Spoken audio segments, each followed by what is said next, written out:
All right, all right, all right. What's going on, everybody? Welcome on into today's Agentic CEO Workshop, where we're going to be building your AI Chief of Staff. Love to see the familiar faces, friendly faces. Good to see you, Mark. Good to see you, Torsten. Good to see you, Dr. Nikki. How's everyone doing this fine Friday? Can you guys hear me all right? Can you guys talk for a second? I want to make sure I can hear you. Ah, hello, my friend. Perfect, cool. So I got Hi 100% there. battery on these AirPods. My microphone was giving me issues, or the speaker was giving me issues. I'm running this on my Mac, which I usually run it on a PC because I've been building out my chief of staff on my Mac. So fingers crossed that we don't crash out here anytime during this workshop. If we do, I will be hopping right back. I will be using the same link. So give people a few minutes to settle in, and then we'll kick things off. We got some exciting stuff prepared for y'all from this week, and obviously we're going to be covering Cowork extensively and how it leads into Claude Code. But fear not, we're not going to be talking about becoming programmers necessarily in the traditional sense. We're not going to be getting super in the weeds with code, but you will see. And my goal with today's workshop, this entire series, is more to inspire you on what is possible with these tools and in Claude specifically, and how we're able to integrate it inside of our businesses and how to customize it, how to build on the foundation that I'm going to be sharing with y'all today for getting the chief of staff to run and rock and roll. So we should have a good group here joining us live. Again, this will be recorded. This will be inside of the classroom for all of our premium members and those who purchase a ticket. It's 90 days. And uh, yeah, I'm excited to share what we've been working on to get you guys all set up and running. Real quick show of hands before we kick off. Good to see you, John, Becca, George, Jim, Lorray, Sally. See everybody here. I'm gonna give people a few minutes to join in. We got a full 3 hours blocked for this workshop, and we're gonna kind of get right into it once we're ready to rock and roll. I want to make sure everybody here, first and foremost, this Claude desktop downloaded onto their machine. If you don't, you will need that for this. Is anyone here not desktop be set up? Should be good to go across the board. Good to see you, Julie. Ready to kick things off here. Good to see you, Sally. And this is joining us, Taylor. Good to see you. See, Hey, Darby, I got my Claude shirt on. your Claude shirt on? Oh, there we go. All right. Yeah. Julie, I just saw your message. It said the link doesn't go to a Zoom, it goes to a thing. There should be a Zoom. Were you able to get in all right? Was it Yeah, a I Zoom? just had to search for it. I'm fine, thank you. Okay, cool. I'm just keeping an eye on some stuff. Make sure we're good. Because we had a few people that joined in last minute. Taylor, okay, I saw you just got signed up. I'm glad you're able to get in. Taylor and anyone else that just joined us, I want to make sure everybody does have Claude Work, a desktop installed on your machine. It is what we're going to be building inside today.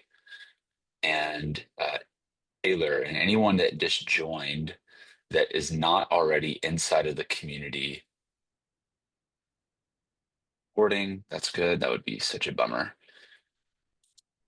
They just joined. So Taylor, go ahead over to geniu.com/school, SKOO, and hop on in there and request to join. I'll make sure you get access right away. That's where all the resources are going to be stored for y'all. And just so y'all know, at the end of this workshop, Luma, which we were running this event through, will send an automated email out asking you what your experience was like. And in that email, there's going to be a link to a Google form. I would love for y'all at the end of this workshop to just take a few minutes to fill that out.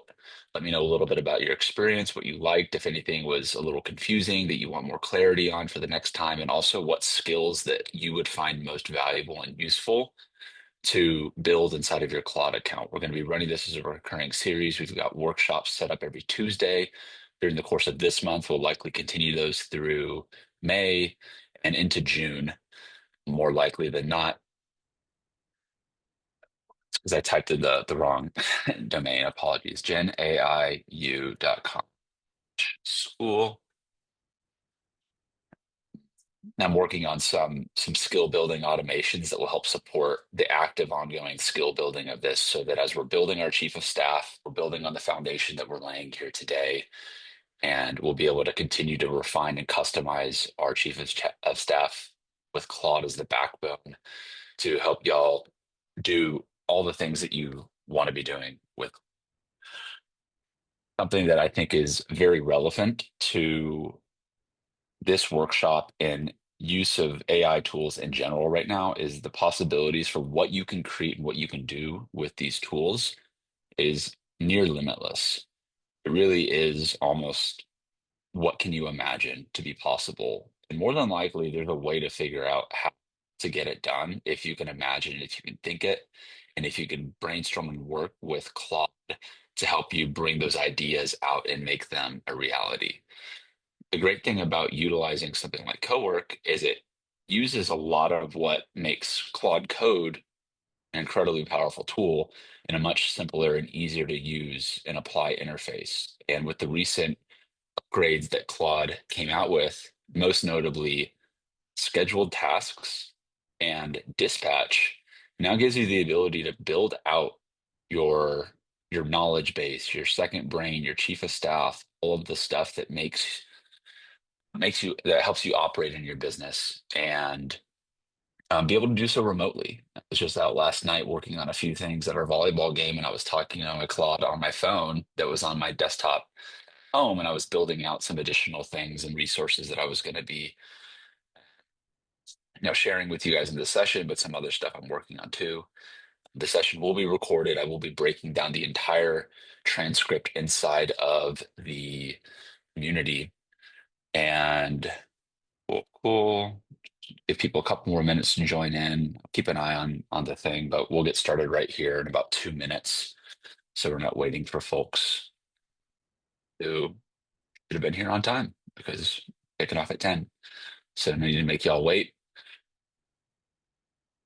Let me see. Okay. I want to make sure I get you into the school community. We're all starting on the same page. Taylor, can you go ahead and confirm you can get, you've requested access to the school community so we can see that there. Dante, great to see you. We're just getting ready to kick things off. I just want to make sure everybody that is here, genaiu.com/school. Well, I know everyone here has an active business. You're all building with AI.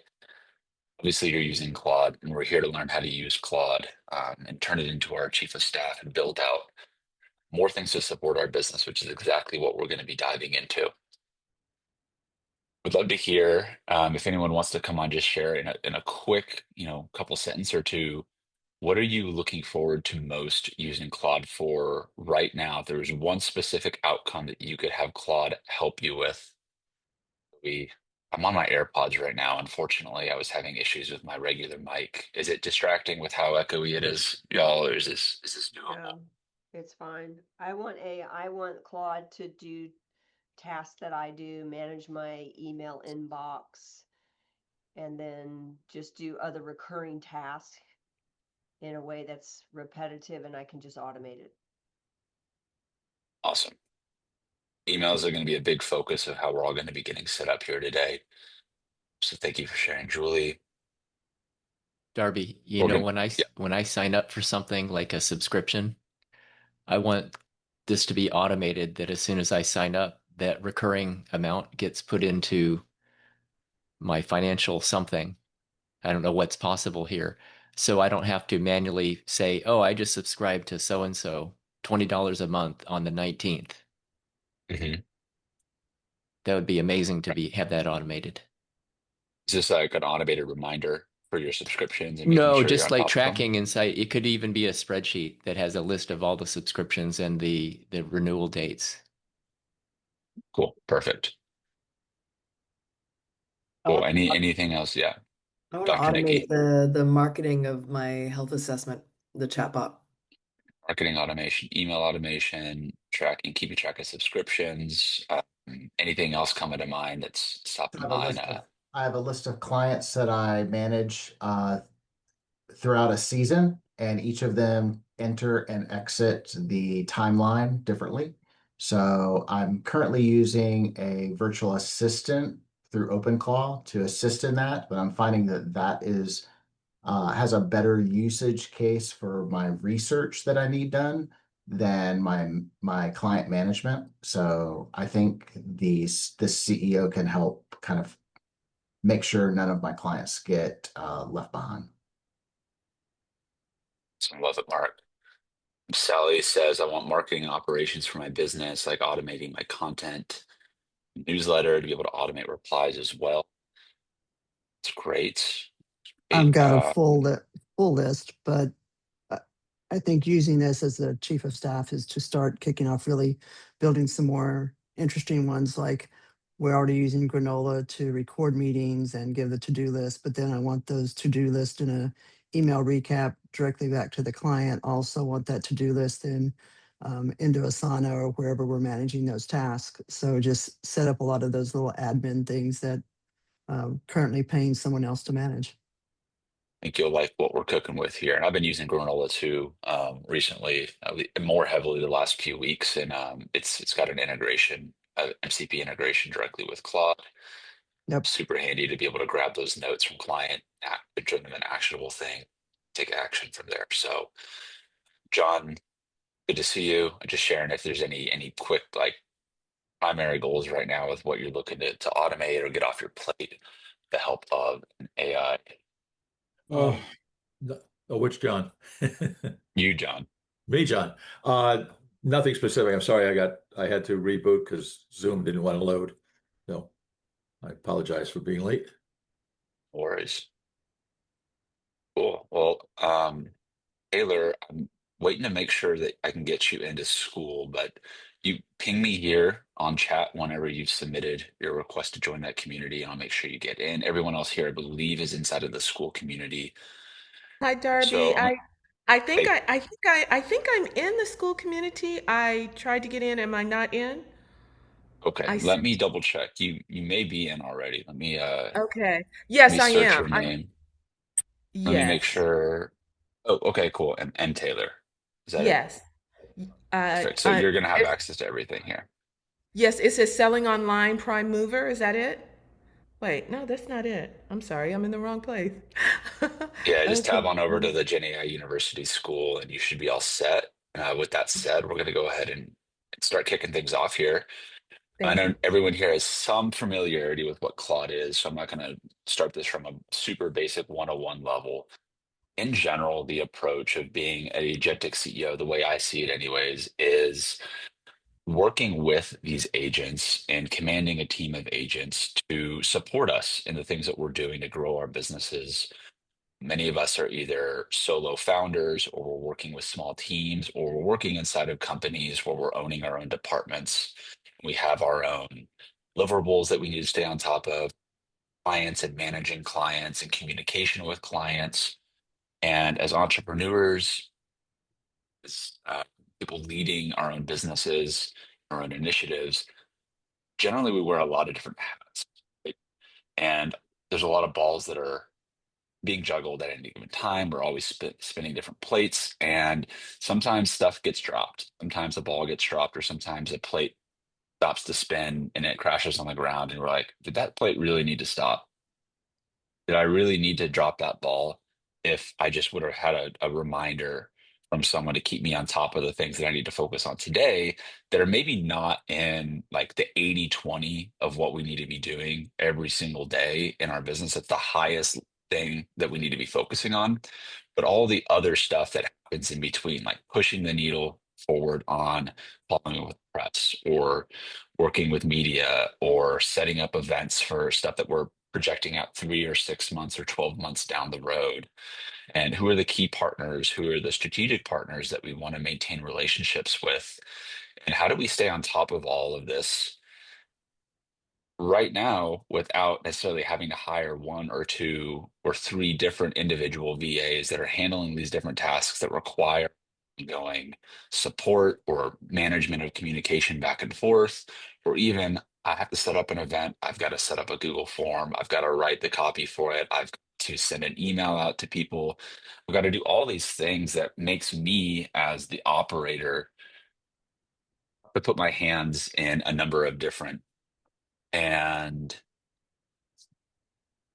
like at the end of the day, we want to be freeing ourselves up from doing the things that aren't filling us up and aren't in our highest and best use of our own time in our businesses, and getting out of the way for stuff that, someone else could probably do, that is just a matter of executing a task and keeping us on track. And there's a reason that a lot of the most successful founders out there and people that are running businesses, at least the ones that I see, always suggest that you want your first hire to be someone that is an executive type of assistant that can support you in the day-to-day roles of your operations and keeping you on task with what you need to be focusing on. Because if you don't have that, then you're kind of your own assistant at the end of the day, which isn't terrible, but it's also not necessarily where we always want to be all the time.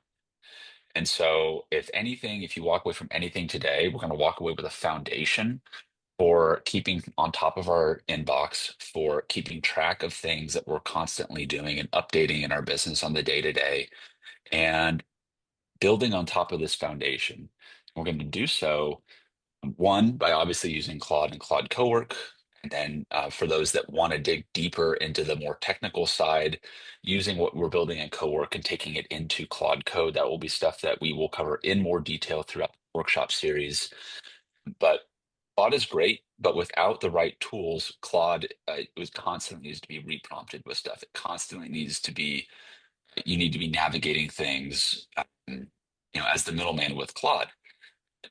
Now, with the continued evolution and power of MCP, Model Context Protocol, it's like giving Claude the ability to access these different tools that we already use in our business: Gmail, Google Drive, Slack, Webflow, Notion, um, just to name a few.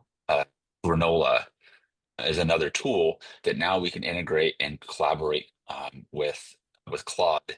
And using Claude and schedule tasks and dispatch, it gives us the ability to now do and operate this way also without needing to always be tied directly down to our desk. And so, quick recap of where we're going to start on the model context protocol side, just to make sure that everyone, that as we're going through this process, this is going to be an active build out type of workshop. You may find that you want to add a couple different NCP connectors to your Claude account during this workshop. You can do this stuff live. I would highly encourage you guys to be doing this stuff live as we're building it out. If you see that you're missing something that you want to have access to, and we can just give Claude access to it right here and now. I'm going to quickly share my screen. I want to make sure you guys can all see. I'm sharing my Claude Cowork now. You guys can see my screen. I'm sharing it. It's a giant Claude Cowork. Nikki, you're on my screen right now. Can you give me a thumbs up if you can see it? Okay, perfect. So this is what we're going to see when we're inside of Claude on desktop. In Cowork, for taking your eyes to the very top of the screen, I'm right in the middle. With to the right, I will see code, which again, this is just how you get to Claude Code. It's just one tab away, and all you really need is a GitHub repository to get started with building that out. So we'll dig into that later. Most everybody here has started with Claude through Claude Chat. And so this probably looks the most familiar for everybody. This is Claude Chat. This is where we get to build out different projects. We can build out different stations. And when you are beginning a Claude Chat and you select the plus button, you have the ability to select skills and you have the ability to select connectors. I'm going to start with just a recap of connectors. Make sure I zoom in a little bit more, make the text a little bit bigger. Yeah, let me see if I can. I'm not sure if I'm able to zoom in on my screen right now. You're on a Mac, right? So it's Command and the plus button. Command and the plus button. There you go. Oh, I'm using a different keyboard right now. Okay, so is that much better for everybody That's to see? Cool. So when we're here, welcome to Claude. Cool. If you haven't ever done this, this is your very first time getting involved with Claude, like skills are where we're going to be like really going deep to customize this inside of your Claude for your assistant. If you don't have the connector set up, then all of your skills are going to be limited to just like what basic Claude can do. Now, what we see here is a number of different connectors. You may have some of these already set up in your account. You may say, oh, I'm using Canva or I'm using Gamma, but I didn't know that they had an MCP. Well, a lot of the major platforms out there are creating direct integrations with Claude, which means that I can tell Claude to create a presentation in Gamma directly, and it will connect with my Gamma account and do that. The same goes Canva. The same goes with even like Figma if you're doing more design. Same goes with Webflow. I can have Claude push out blog posts directly to my Webflow blog that's connected inside of my Claude account. And I realized in the past couple weeks that you can also connect it with your Apple Notes. You can connect it with your iMessage, so you can send emails and messages, and you can connect it with Slack. And so some of you may use Teams, some of you may use Microsoft products or other things on here that I'm not necessarily using. That's totally cool. The idea behind the connectors is understanding what tools are you using in your workflow on the day to day. Like Notion is a super powerful connector inside of Claude. You're using it, creating documents, SOPs, processes, and updating like Notion boards. Claude can help with managing building that. So the thing that we will need to do as you're building out your AI chief of staff is making sure it has access to things like your calendar, your Gmail, your Google Drive, your Granola. If you use HubSpot, connecting it with HubSpot so that it can connect with your HubSpot. And if you don't see a connector on here, because I think Julie and Dr. Nikki, maybe a few of you here use Go High Level, for example. And I believe, and I haven't used this myself, but I believe I've seen other people that also connect their Go High Level MCP as a custom connector. So if you don't see the actual custom the connector is, you can browse connectors and search through a ton of different connectors right here directly inside of Claude. You don't have to add every connector. Obviously, not everyone is going to use every single connector. And if there is not a connector, like for example, one of my favorite MCP tools to connect with Claude is Firecrawl. So yesterday when I checked, they don't have a custom Claude MCP built in, but they have a super simple process for creating a Firecrawl account, which Firecrawl is a web scraping tool to give Claude superpowers on the web scraping side. And you can basically create a custom connector and give it access to different tools and abilities there. So all you need to do that whenever it comes to setting up a custom connector, if you're not sure how to set one up for a tool that you're already using, you can use Claude to help walk you through the process of either finding documentation for, hey, I want to set up this tool. Can you help me set up the MCP integration? Claude can help you do that. Okay. So MCP is going to be a foundational thing that we're not going to steer away from, but once you get these connectors set up, most of the time they're up and running, and it's just a matter of making sure that the connection doesn't break and you don't need to like reconnect them at some point, which in some cases it does happen. The next thing is going to be skills. And so you can see in my screen, I have a number of different skills that are built directly inside of my Claude account that my Claude chat and my Claude Cowork can also see because they're on my account level.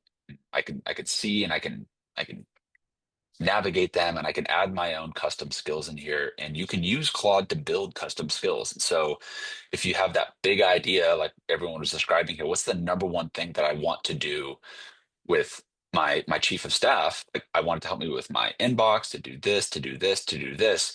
The more clear you can get on what you want Claude to be able to do, the faster you're going to be able to create whatever sort of workflow can help you produce just that. But I'm going to give you everybody here, and we're going to go through a plugin that I created that will install my entire AI chief of staff system that I have put together to date, spent an immense amount of time configuring this and getting it to the point where we're all going to walk through this right now and getting set up.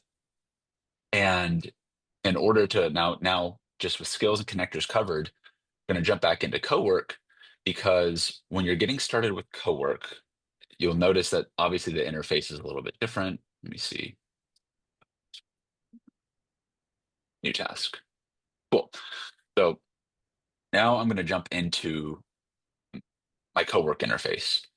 And the thing with Cowork is that you can give it access to obviously your MCPs, like I was just talking about, but you can also give it access to certain files and folders on your computer that you can use to have it interact with and continue to build out on and create what I guess the term would be like a persistent memory, something that's constantly getting updated as new information's coming in, as you finish up 2 or 3 back-to-back meetings with clients. You have Claude say, hey, analyze all of my granola transcripts, pull out everything that I need from it, yada, yada, yada.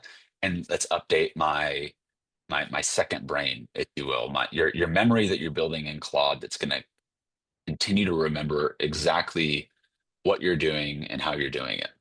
And if you have multiple clients and multiple projects, you're going to want to have different folders for different sort of clients and things like that. And so there is a good bit of configuration that we'll get into as we get the foundation laid right here. But for me, I've built mine out. And I actually, in the past week or so, I ended up building it out extensively inside of a tool called Obsidian, which is a free like desktop app that is a way to basically visualize all of your .md files that you use and store all of your knowledge and information based off. Julie, I see you have Claude Pro, but do not see Code or Cowork at the time. Did you download the desktop app, Julie? Is the desktop app, I'm on my desktop. Yeah, I'm on Claude. are you on like Chrome with your desktop? Yes. Okay, so you're going to want to go and search Claude Desktop, Ah, okay. because it's an actual app that you're going to want to download onto your computer. And so whether you have a Mac or a PC, it's going to work with both. But that's going to be where you're going to need to have the actual desktop app installed on your computer, and it just takes a couple minutes to run and configure. Okay, so what's the difference between the one I have now and the app? So the one that you have now, and the one that everyone would have started with Claude and Claude Chat, is like a web-based interface. And since Claude Code is working on your machine, it requires the desktop app to do the things that we're going to be doing with. Got it. Sorry. So yeah, no worries. Just go ahead and get that downloaded, and then I'm going to share a link with everybody here that we're gonna start walking through this process. And Becca, thank you yesterday for working with me on running in through some tests. Like I said, I was spending a lot of time configuring this to make sure that it would work for you all. So Becca can vouch for me that it was working yesterday. I haven't changed anything. And so what we're gonna do is we're gonna basically run through the process of getting started with Cowork on your desktop. We can import a project into our Cowork. So if you have a project already built, like Kuvi, if you have a say-so project on your regular Cloud Chat, you build a say-so folder on your machine that will have all the knowledge that you're going to be transferring from there and then using and building on. But the great thing about Cloud Cowork, especially when it comes to getting it to do a lot of different things simultaneously, is it's able to spin up a number of different agents at the same time to help you accomplishing with different tasks and run different scheduled tasks. And so it's super powerful. And I'm going to share this link with everybody here right now. Everyone should be inside of the community. Taylor, I just approved your existing membership. And so I'm going to make sure you have access to this. Now you've got access to the premium. And this is a brand new, share my screen about where I'm getting to it from first so that everyone can see exactly where this stuff is going to be. And this entire workshop series is always iterative. We've learned so much over the past 90 days, and the more features that Claude comes out with that we learn how to implement and actually use, the more we'll be able to understand how to continue adapting these trainings and expanding the capabilities of AI Chief of Staff. My AI Chief of Staff's name is Riff, by the way, because you kind of riff back and forth, a bit of improv with it, but it'll like, it's routing different ideas. It's managing the different follow-up and feedback loops that I'm creating. But you may come up with your own AI assistant name, call it whatever makes you happy. It really doesn't matter what the name of it is. You're gonna, it's gonna respond to certain things like that. I don't think you need to download anything like Python just yet, Kuvi. What we're going to want to do, okay, it would help if I didn't have this in draft mode so that everybody could see it. So you guys are the very first to get access to this. And I'm going to save it. And now if you go to the classroom, we'll in a direct link inside of them here. You guys can go right here. If you can't access it, let me know. It's probably just something I need to update on the permission side. So we're going to want to go here first. And this next 10 minutes or so, we're just going to follow how to set up and install the AI Chief of Staff plugin, which is going to effectively get you set up and started with installing all of the Chief of Staff operating system there. So, okay, Jonty, I see you need the community access, so let me get you access to that now. All right, you're set, Jonty. Now I'm going to walk through this process with you as well, using our SideHustle Live project as an example of how you can go through and initiate this process. And as we're going through this, again, we're laying the foundations for all of the core skills, the skills that I've built anyways for myself that I use every single day. And I'm always building on top of them, trying to see if I can, let me do this. Julie, you're in the community. Go ahead and click that link. ChatGPT is like the top sponsored ad when I searched Claude Desktop to download. When I click So on that go, link and for Gen A University, it says unlock with premium. I can't I'm gonna, unlock. I will get you access in 2 seconds. Okay. Cool. All right, you're all set. Just go ahead and refresh your page. But yeah, download that Claude Desktop app. Got it. Does everybody have the school page pulled up? I want everyone to, we're going to follow along here with exactly like what we're doing. It's going to be a very step thing. If anyone is not seeing the stuff on their end that you need to be seeing for this, you go to benaiu.com/school, and the Agentic CEO Workshop is where all of this stuff will live. And right now, there's not going to be a video here because we're recording it right now, but we have a number of different resources. One is the ACOS, that's what I'm going to refer it to, Marcosauce plugin, which is what we're going to be installing. Obviously, a caveat to any plugin that anyone would like even consider installing is make sure that you trust the person that you're installing it from. There are, just like there's ways for people to send viruses to people over emails or like do prompt injections that can do nefarious things. Just installing random plugins that you have no idea where they came from or you don't like haven't vetted them in some sort of way could potentially put you in a compromising position. Obviously, I hope that you guys trust me enough to create these plugins for you that we're going to be installing right here. These are things that I was been building inside of my Claude account. But just as a note in general, as you're going out and seeing other plugins that, oh, that would be a cool plugin, do your due diligence before you just start downloading and installing a bunch of plugins that aren't official Anthropic plugins.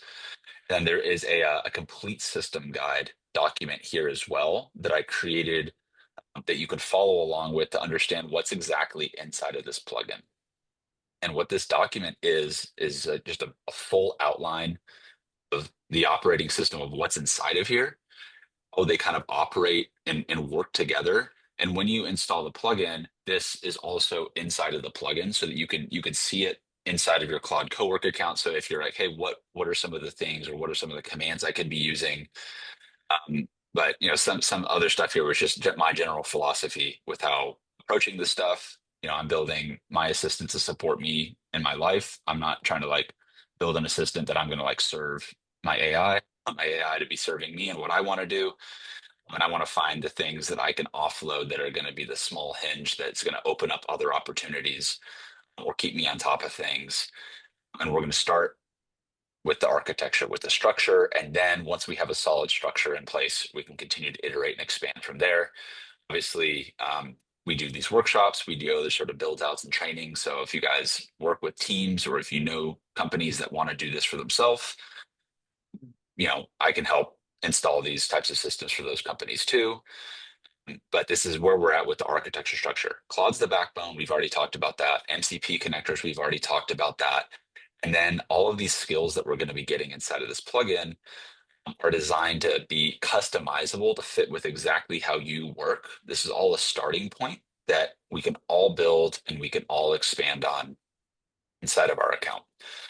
So I'm not going to walk through every single page on here, but you can see the different layers that are incorporated inside of here because you don't always need to use every skill all the time, like, for everything. Sometimes you need a certain set of skills to do a certain series of things. And what your chief of staff and using it with this structure inside of Claude is going to help with routing and determining what are the best skills and the best MCPs to use to help you get the desired outcome you can in the most efficient manner. And all these skills are going to be supportive skills. One skill, I mean, it could quite literally, I'm not trying to say like go fire your entire team because you have a bunch of cool skills here. But at the same time, some of these skills were things that you may have traditionally had to go and hire a VA to go spend several days going and scraping and researching and finding lists of people or doing certain things for you on a daily basis that you can do this now with Claude and it's only going to get better. Mm. And for me, I want to stay lean. I want to be able to own the orchestration and the agents that I am and building all of this stuff with. And so this document's going to kind of walk you through what all of that looks like. So to get started, I want to make sure Julie, and then I don't miss any comments here, not open the link either. We'll unlock your access, Becca, then we'll be good to go. Julie, did you set up you're set up on there. Everybody here should be set up. Kuval, are you set up on it? Everything with desktop? Yep. Perfect. All right, guys, this is where it's going to get exciting. Darby, I'm gonna can I get, just ask yeah, you, when you say, are we set up with desktop, are you talking about in the school community? Or are you talking about just Claude? Claude Desktop. Yeah, Oh, okay, got it. Thank you. yeah. So Claude Desktop, we're going to be in the classroom. Yeah, so you can get onto the classroom from anywhere you have a computer, internet access, and as we build out more of these, this is my first like incredible deep dive. Like I said, I tend to spend a lot of time with these tools, like anyways, as it is, those of you that know me know that I've been geeking out on like recipes is what we used to call skills back when Jasper was getting started. This is blows what we were able to do 4 or 5 years ago completely out of the water. Like it's not even close, like not even close. But there's still a gap between knowing what skills to use, how to set up a proper operating system with Claude to getting the most out of it. And so it's why I've spent probably like 20 hours this week alone just working on this plugin on top of all of the skills and stuff that we've been in here. So I'm excited to hear how it works when we walk through this process with y'all, as well as the feedback for what skills can we do next? What can we do to make these operating systems better and easier to use and digest? But also, I firmly believe that everybody here that's already running their business, you already have all of the things at your disposal that you could be using to do the stuff you want to. Sometimes it's just a matter of structuring it and orchestrating it in a way that it just clicks. So what we want to do is go ahead and click this button for the ACOS Market Sauce plugin and click download. Okay. Is everybody able to download that? It should have no issues. It's just a simple file download. Got it. Okay, cool. So what I'm gonna walk through how I would do this as an example. If I'm starting a project from scratch in Claude Code, I mentioned get your knowledge base together, your company information, like in files that you would want an assistant, a human assistant to know about you. How do you like your coffee? You do like a black or do you like it with sugar? How do you like to are you a morning person or a night person? Do you like to do sales calls during the middle of the week? Like how do you operate as a human and all the things that it would need to know about you and your company, right? These are all things that we can continue to build inside of our Claude as we're doing this. And now all right, so I'm back in my Claude. Okay, just one, I don't want to not be sharing the right screen. You guys can see my Claude. Let's knock that off your list. Right, Mark, thumbs up. We good? Cool. So what we're going to want to do is make sure we walk through this. There was a few little odd things about the Claude interface yesterday I found when I was running through this with Becca. Make sure coming up on yours. Taylor, are you not able to see the download on your Yeah, side? the AICOS.riff is not coming up on mine. What I clicked on the Claude.ai.code family. The Claude is coming up, but not this. So what am I doing wrong? Are you Are you clicking the Cowork? Are you in the Cowork section? Yes. Oh, just a moment. Yes, I am. Okay, and so you can see this this screen on your end. Just a moment. I had to restart it again. Just a moment. Let's see. Okay, so it says co-work. That's not something off your list. Oh, now Hmm. failing. Now it says fail to start Claude's workspace. Looks like I don't have Okay. enough disk space to set up the workspace again. So So should I that's just, something that I've ran into on my end, and I had to clear out a little bit of space to open that up. okay, Maybe if there's some larger files that you're not using, just knock those out, and then just have Claude reboot. okay, Okay. And so the difference, and Sally's question is relevant to what we're about to do, is what's the difference in working in a folder or projects in Cowork? And I can see the two options. So we have projects inside of Cowork, and a project is going to contain the folder you're going to basically be accessing, whatever, like wherever we're going to be building out your chief of staff. So individual projects, I want to make a new project. You can start one from scratch. You can import a project directly from your Claude chat account. And so that's where a lot of you may want to start. And or you could just start one completely use an existing folder that you have. I'm gonna walk through, and you can start one from scratch. I'm going to start with importing one from our project so you can see how that process works. Or if you already have a folder that you have all of your information stored on your computer, you can just select that and select the folder directly inside of Claude and start to work in that folder, whichever one you're setting up. John, I see you can't access Cowork on your PC, something about virtualization not being able. Can I install this in code instead? Yeah, if you have a GitHub, I believe you could use the same zip file that I'm giving you to be able to install it directly inside of your GitHub.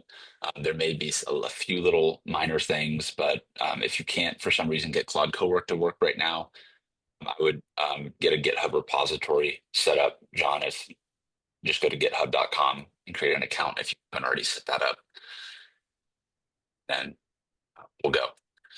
So, Wait, Darby, should the yeah. chief of staff be its own project or embedded underneath like my health assessment? So if you already have the health assessment project, then you're going Yeah. to want to work in that folder. Okay, so like Okay. select the project and like you may I only have like two main ones right now that I'm working in, but like whatever your main project folder is, like just get that set up. And what we're going to do is we're going to plug in the chief of staff to then operate and then be able to build out inside of that project. Okay, so For instance, if I'm going to start a new project and I already have a bunch of stuff built out of my chat, I'm going to import a project and I'm going to type the name of the Side Hustle Live. So once I do this, the memory is on. I can choose the project location and it's going to create a folder. Now, I actually just made a duplicate here because I already had one set up for it. But I just created a project based on the current chat project that I have. And so it's importing all that information right now. Now that you have a project set up, what you're going to want to do is click this plus button. Okay. You see the plugins. Does everyone see that when they click plus, they can see plugins?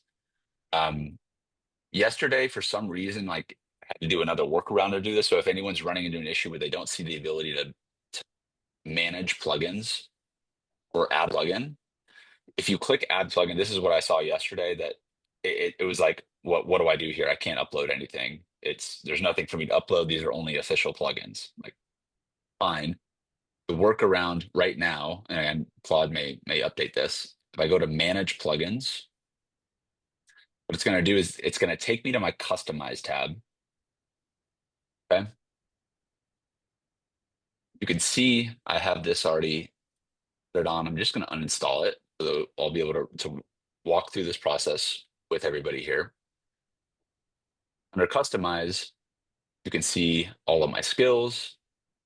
So if you don't see the manage option, Dr. Nikki, or anyone else, go over to customize directly. And then you should see underneath connectors and skills, you should see this personal plugins. Let me do this again a little bit more. Does everybody see personal plugins and see the plus button on their plugins? Give me just a quick why, yes, in the chat if you do see it. I want to make sure everyone is seeing where we're at right here because this is where we're about to start moving and installing and everything is getting set up. Okay, cool. Yes, yes. Okay, cool. Next thing we're going to do is select add plugin, create a plugin, and we're going to go to upload plugin. Okay. Select upload plugin. Again, this is what I said before, like make sure you trust the plugin coming here and you know kind of its source. Select browse files. I just downloaded this plugin. So I'm going to select ACOS Market Sauce plugin v1.3.1.zip. Should be about 979.8 KB. And Wait, sorry, mine opens the folder and then wants me to individually add each one, which is a lot. did you open the folder whenever you downloaded it, or did you Oh, keep it as a I've zip just looked at the file? zip. Yeah, just upload it as a zip file. Ah, okay. Got it. Thank Yeah, you. so just upload the zip file. Everyone should be right here on the screen right now. Okay. Yep. Now we're going to click upload. I'm like sweating bullets over here because this is where we got to yesterday and it worked with Becca and it worked. All right, guys, we made it through the first round of getting everything set up here. All right. So now what just happened is you've installed a plugin that has the entire AI Chief of Staff operating system that was generalized after I'd already customized it for myself and designed so that you can now customize it for you. Okay. And it will work inside of the context of the folder that you've provided it as the information that you are responsible for dating or removing files that aren't relevant. Or if you follow, like Julie, the entrepreneur operating system, you have your quarterly rocks and the things that you want your assistant to know to keep on track with things. These are all documents that will continue to expand on where we're at right here. So everybody should get to the screen. Don't do anything right now, like until we get to the screen. I want to make sure, is everybody here right now? Is anybody not here? John, you added it to zip to your GitHub. Okay, so you're going to be working, John's going to be working on Claude code to get this going. Sally, do you need to change anything to suit our business? The plugin is designed so that you can modify and enhance things to customize it for your business. I'm going to show you how we can start doing that right now. Okay. So Go through that yeah, one more time real quick. Just go through the absolutely. high level steps. Yeah, so we're going to start. You downloaded the plugin already, the zip folder, correct? Yes. Okay. Once you have the zip folder downloaded, you're going to go to Customize. You're going to go underneath Skills and Connectors. There's a Personal Plugins plus button. You're going to click Add Plugin. Okay, I have skills and connectors. I don't have anything else underneath there. I don't have a plus sign underneath there. Is there an updated version of Claude Cowork that it's telling you to relaunch and update anything on? No, let me hit refresh. No, I have customized skills and connectors, but I don't have anything else. I don't have a plus sign underneath there. Darby, Interesting. I just had that happen. So I just had to hit plugins and connectors a few times, and I got a pop-up said upgrade to the latest desktop. Oh, And there's okay, another got it. pop-up that's not really working. You've got to enable VMware or virtual machine. So mine's just doing that right now. Okay, so I've got to install that.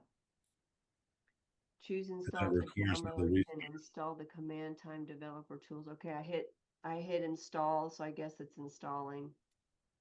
So yeah, there may be some updating of the Claude Cowork and getting the initial desktop set up that needs to be ran or refreshed. If anyone is running into a roadblock with anything here, I'll be spending time to let's see if we can troubleshoot some of it once we start going through this process. Yeah, this is forcing a whole new restart. Like it installed it, and then it needs a Windows restart. It just did it automatically. So If anyone does need to restart their computer, we'll be right here at the same Zoom room. If you need to take a couple minutes to restart and jump back in, that might be the case. Darby, Yeah. I think I think I'm so far behind. I don't think I'll be able to catch up. I don't want to hold anybody behind. May I just join the next class? I sent you the side chat, but I just Yeah. don't want to hold anybody up. I don't, and my thing is not coming up, and I have to. Yeah, it's just too much. I don't want to Yeah, hold well, anybody why up. don't you May I stay just on join with the us next here, class? Taylor? I And apologize. we have calls on I Tuesday, and then can't we're hear gonna do you. another. Oh, No. can you guys hear me? I can hear you now. Say it again. So if anyone's running into an issue right here, and if it's a technical thing with Claude and getting the initial desktop set up, I would say like there's going to be continued calls every Tuesday that we're going to have. I'm happy to support you in chat inside of school. And then next Friday, I'm also going to host another one of these workshops that you're welcome to join on as well, so Thank that we can God. get the ball going. But I would say like watch through the process right here, and if as Okay. questions are coming up, that's fine. Okay. Thank you. Very quickly, Kuvi, I saw you first. Yep. So I don't have a project built out for say so yet. Is that imperative for this step of having the knowledge base, or can I create that over the next day or so? I would just go grab some initial context from Say So, go into Claude or wherever, be like, hey, create an executive brief document that I can download and use for my Say So HQ, and then build a folder in that. Just do that right now in the next 5 minutes so that we can start to build out with this. Mark? Yes, the AICOS file has uploaded for me perfect, but just a note popped up, and I just wanted to review it with you just because it may be relevant. But it says that the plugin is installed and ready to use, but that the notification just disappeared. So, Okay. boop. Yeah. So you're in a good spot. You're Okay. exactly where you should be. Okay. So let's walk through this process once, because this you can go back through if you realize that, oh, I actually want to rerun this again and redo the onboarding. You can go and do this 50 times if you want later today. Like, this plugin is yours to use and customize and build on. In order to start customizing it, we're going to go ahead up here and click customize. This is a really important button to know about. Top right hand corner, customize. And you can see all of the skills that are in here. It's a lot. How do we make these custom to our business? Right? So when you click customize the AI COS plugin based on my company. Now, if you give it this company, but you don't give it a folder or any context, then Claude's gonna be like, okay, maybe I know something about you from your memory. You may not have all of the relevant information that you want to give it. So let's say projects. We just opened up the new project, right? And I just opened up the Side Hustle Live. right here. So you're going to want to jump in the project if you're creating a new one from your Claude chat. But if you already have a folder on your machine, you can work directly inside of that folder as well. There are multiple ways to go about this process, and that's what we are using this workshop to get the foundation set up so that you can start to actually build on it. Select SideHustle Live. It's going to give you something like this. And this is a thing that will pop up and will continue to pop up as you're using Claude. It's like, hey, it's accessing files on your machine. Do you want to give it access to these files? You know, if you were working on like a company computer that had like super private client information and they have like things against using tools that could like access and read your files, you may not want to do this process. Do everything that we're doing here at your own discretion with your own information that you're giving Claude access to, and just be aware that Claude is going to understand and be able to read all the files that I'm giving it access to inside of this computer. Okay. If you click always allow, it's going to just keep doing this. It may ask me again later or whatever. Click allow, you're going to go on to the next step. Now, where we're at is we're customizing this plugin based on my company. And next thing we're going to do is click let's go. Okay. Once this happens, the plugin installation process and customization process is going to begin. And now what will happen here is effectively an onboarding process for starting to implement the core skills that are trained with this AI chief of staff and starting to customize it for you and your business. And you can build on top of all of this stuff inside of the folder. So let me know. I'm going to watch the chat right here so I can see any questions that are coming in. But for those that are caught up right now, you're not having technical issues there. John says, looks like I can add a zip from my desktop and code. Should I try that? Should be able to work. Torsten, I see your hand raised. Yeah, just a brief question. I'm wondering, can you explain or do you know the difference between adding files with the plus right next to the drop-down menu, so where you can select, obviously it seems only one folder to give it context versus adding, files and photos. Is there anything to that you're aware of? It's the question about like which folder that you want to work at and get started in. Yeah, I understood that selecting the folder, I mean, now it's working on your end. I'm still, trying to figure out which folder do I actually give it access to. And it seems that with the left part, there is a drop-down menu and I can only add one folder. Okay. But if I have it spread out across, several folders, would I need to use the plus function, which is right next to this drop-down menu? Or is that, what's the difference in this? Do you know that? Only done it where I'm having it work in one folder, and then I've moved all my files directly inside of that folder. And so like one is for like Gen AI University operations, the other is for SideHustle operations. And so I'm just like building everything and keeping it inside of that folder so it's focused. Okay, so you basically put everything in one single repository and give it access to that. Yeah. Okay, got it. Similar way that how you set up a project inside of Claude Chat. You have the project and you have all of your knowledge inside of that. But here we're tapping into all of the agentic things that Claude Cowork can do. Okay, so now we see my ACOS is starting to run. It's working on it. It's asking me questions. What's the SideHustle Live website URL? I'm going to say this is what it is. It's the social media handle, the YouTube handle, anyone else on the team. And so I've noticed even when we were setting this up with Becca yesterday, it was asking her different questions based on some of the information that she already had and sharing it. Who are the team members? It's Tomer. Hey Darby, what was the prompt you put in? Was it just customize the AI COS for my project? It starts with this basic prompt customize this for my company, and I just gave it the name, and then I just let it begin the process from that. Thank you. And to reiterate, everything that we're doing right now is to get the plugin installed and start to build on the context that we're then going to be able to customize from here. Because what you'll be able to do to the setup completes, you can give it more information about your business. You can say, hey, cool. Well, now you can access my email, my calendar, all of this stuff. That are a daily recurring task to analyze my new emails coming in and then send me a Slack report every morning of the top most important emails that you want to do. And then it will set up a scheduled task to do just that. It's one example related to email. Scanning the skill descriptions,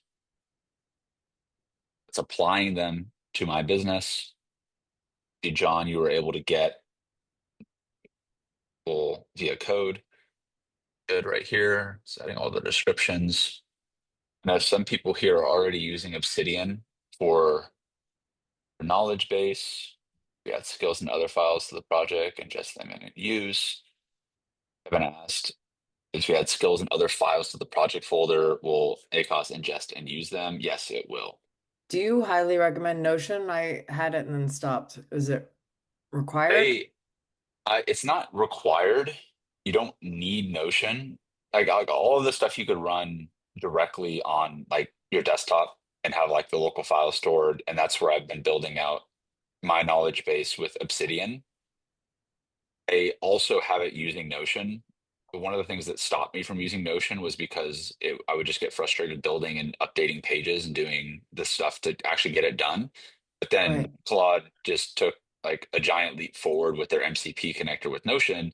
And now like I have an entire outline of what we're talking about here on one screen, just for how I was using it just this morning. Hey, I'm hosting a workshop today. Here's the topic. Create a Notion document that has a checklist of things that I want to make sure we cover, and then Slack me a link to that when you're done.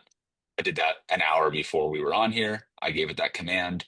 And then I have a Notion document for like the SOP for running this particular workshop just on my screen on the side that I can build out. And so like if you connect your Notion MCP with Claude Cowork, it will be able to create new pages. You can I have like a whole bunch of like contacts that I've saved and updated inside of like a CRM that I built in Notion. I say I built it, told Claude Code what I wanted, Claude Cowork, and it was building it for me.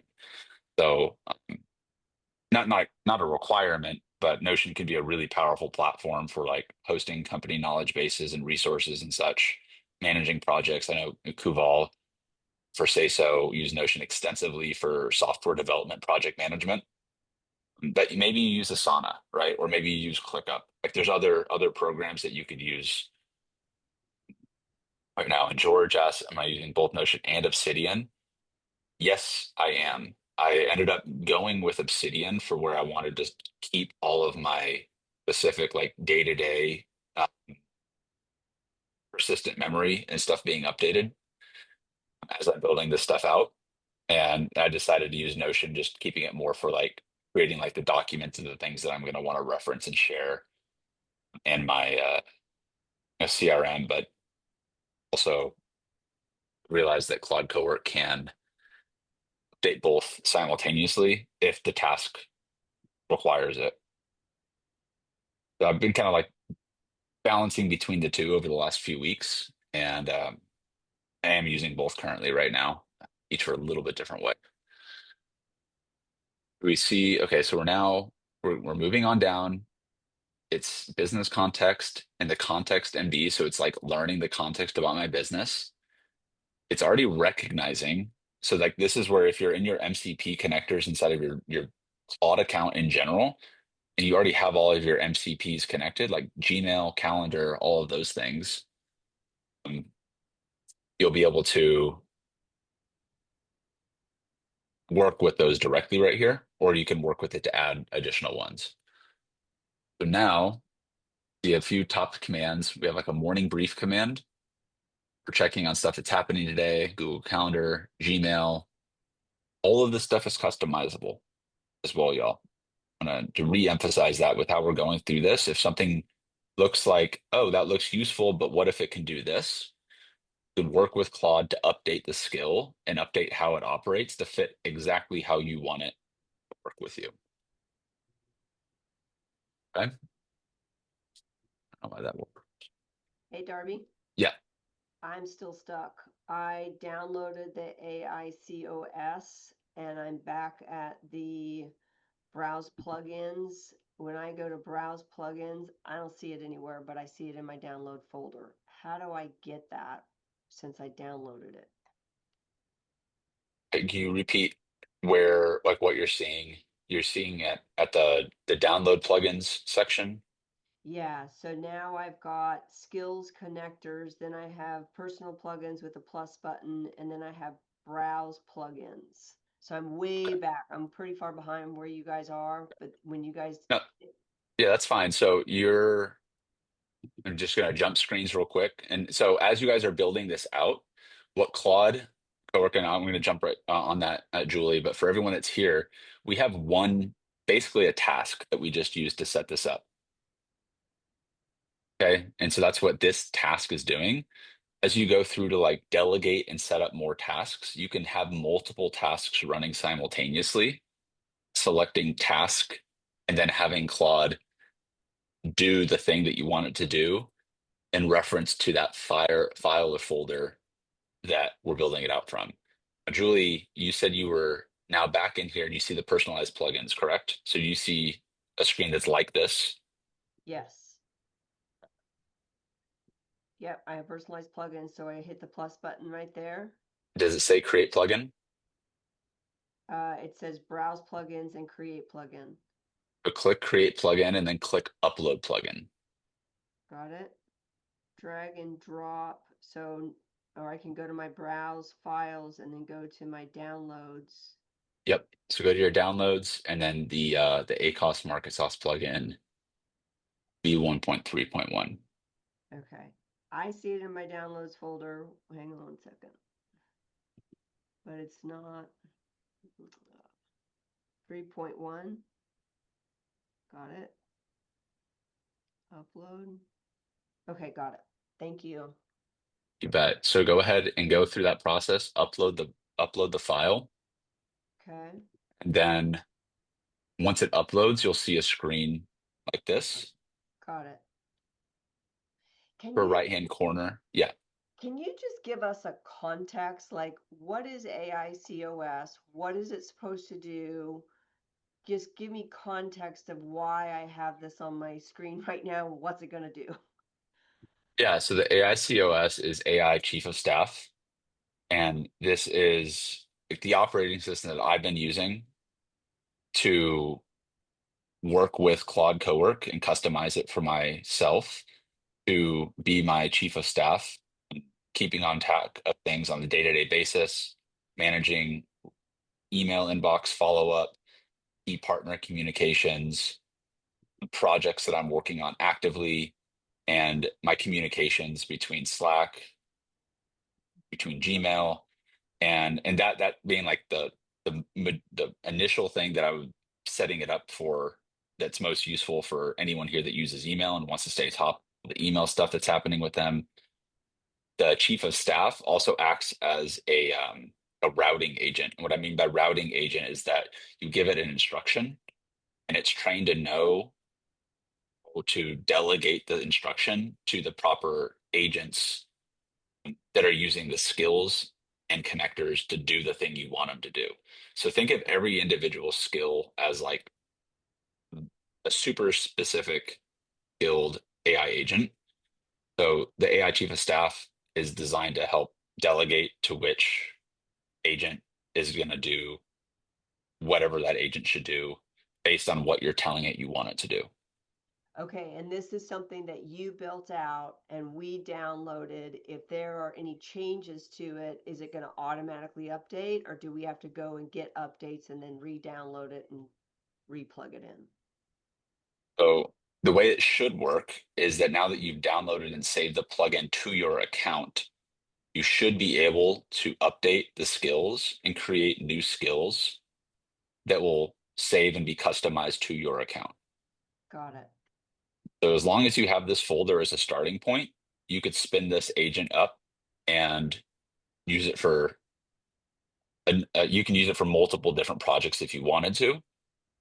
But you can also think of whatever sort of workflow that might not be covered exactly in here, and then have this AI chief of staff help you with creating the skill to accomplish whatever workflow.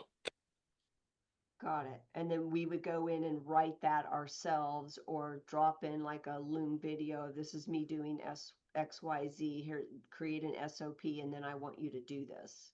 And we're going to train it to do these specific tasks for us. Exactly. And so we'll give an example right here inside of the customization template that I have. I'm going to use a voice to text to just not type this. I use a tool called Whisperflow. It's a super popular voice dictation tool.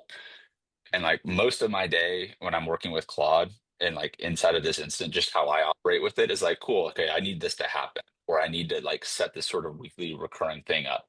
I'm gonna say, okay, this is great. Now what I want to do is set a weekly recurring reminder on every Friday at 10 a.m.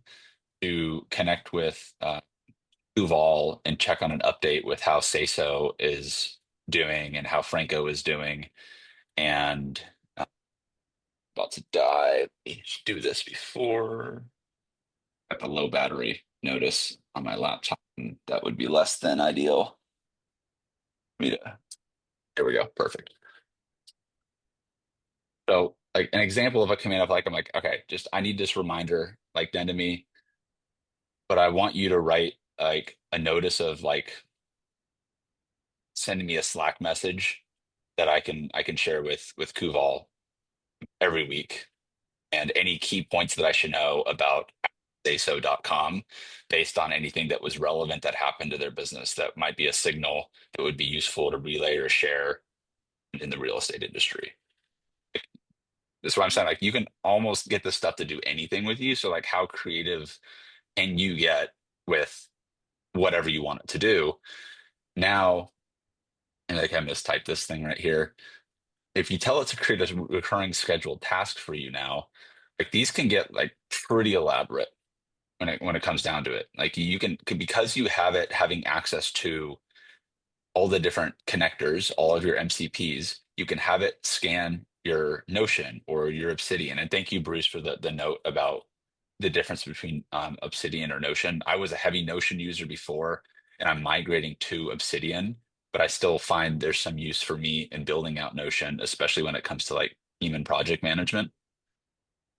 And so what I just did was I gave it this command, and so immediately it, let's see what the result schedule. So it used the skill to schedule, and it's researching AskSayso.com. I hope you don't mind me sharing Sayso as a demo here, Kuvi.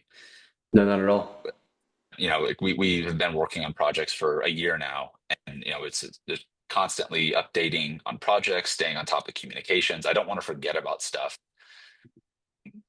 And so I'm like, kind of like, okay, how can I delegate on communicating with one of my partners on things that I want to make sure that I stay on top of every week? So I've got the context, it's going and researching it. This is an AI real estate coach or sales. And as I'm doing this, a lot of what I end up like finding myself in a position of is I'm like, okay, I'm watching what my assistant is doing. I'm making sure that it's doing the right thing. Just because it goes fast doesn't mean it's going to always go the right direction. And if you're giving it an instruction and it comes back with you, it's like, okay, it's say so. This is a financial tech firm that does investments for people in, you know, North Dakota. I'm like, okay, that's clearly not the right person. Something is off here. So I'm watching and I'm making sure that it is doing the right things.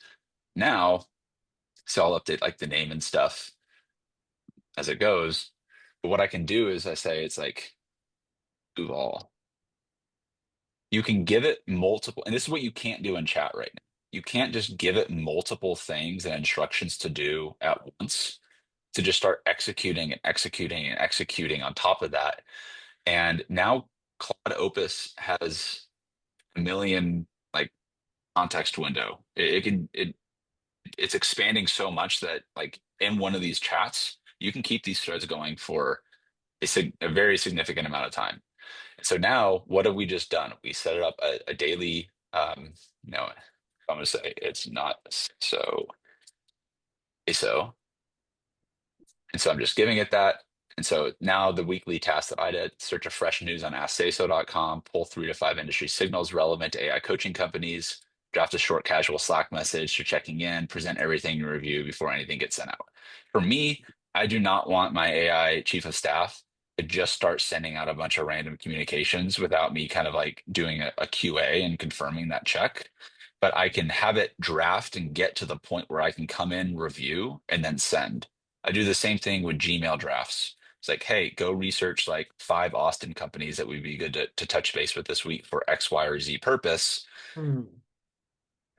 Want to go in like, and then once you research them, create like a draft email that's in my like all this my style guide and how I would approach this, and it's going to take that context from we're building out our knowledge base, and so it's updating the task, and then all I need to do is jump in my Gmail, review it, and then click send.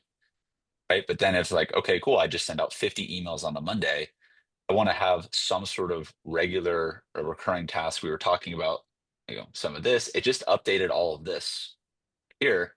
Now what I'm going to do is I'm going to check that this task and confirm that it was made. So I'm going to check scheduled on the left-hand sidebar. It didn't update the actual name up here. I'll update that. Not a big deal. But you can see that this project is now it's set up inside of the Side Hustle Live one. And so whatever project that you're working on inside of, I'm bouncing around here, I'm trying to point where I'm going. Because I started this entire chat inside of Side Hustle Live, it's going to be using that folder as context and as reference for like what's going on there. I can check all of my different scheduled tasks. And some of these I paused because I realized I made them and I didn't actually need them to be set up exactly. So some of them are paused, some of them are completed, but now I have a weekly check-in and it built the instructions for what it's going to be doing every single week for me to do. Okay, is this flow for scheduling tasks inside of is this landing? Is this are you guys seeing where this can apply to what you are doing? Just one key strategic partner, but if I have a database in my Notion or just on my file folder, here's my Dream 100 client list. Every single week, I want to be making some sort of touch base with them, right? If it's a serious initiative of yours, you can have Claude help you with doing that and staying on top of that. Because like, who wants to make a Dream 100 list and then by week 2 you forgot to follow up with 75 of them, and by week 4 you might be only reaching out to 1 or 2 a week, and you just forgot to reach out and send emails or follow-ups to everybody. Here, the same thing can be done for a newsletter as well. So I'll give you an example. I'm going to go back to a new task. I'm going to select the project I want to work in, select Side Hustle Live, I'll allow, and then I'll say, that we run a comedy game show for entrepreneurs. I want to send out a monthly newsletter to our list of entrepreneurs that subscribe to play our game or have come to our shows to give them kind of like a monthly pulse on what's new and what's happening with Side Hustle Live, as well as different founder related comedy and connection events that are happening not just in Austin, but in like major city hubs around the world, because we may eventually be like doing a world tour and I want to continue to cultivate my list with a monthly newsletter. So I just want the information to be relevant for stuff that's happening in the industry related to things that our audience would like. So anything that's new with stuff like Shark Tank or other entrepreneur pitch events. And I want you to do a monthly recurring newsletter that we can review and then send out to our list, but do the research, write it, and then draft it for me, and then make sure that I get a copy of that sent to me in my Slack channel so that every month I have all the content ready for me to rock and roll and review. Another example of how if I have this idea, something I want to do on a regular basis, and give it the example, and it will help me with staying on track and not forgetting that, hey, every month we're doing this newsletter at this time. I'm going to help you with the research. And this is where a tool like Firecrawl can be helpful for doing that sort of web scraping.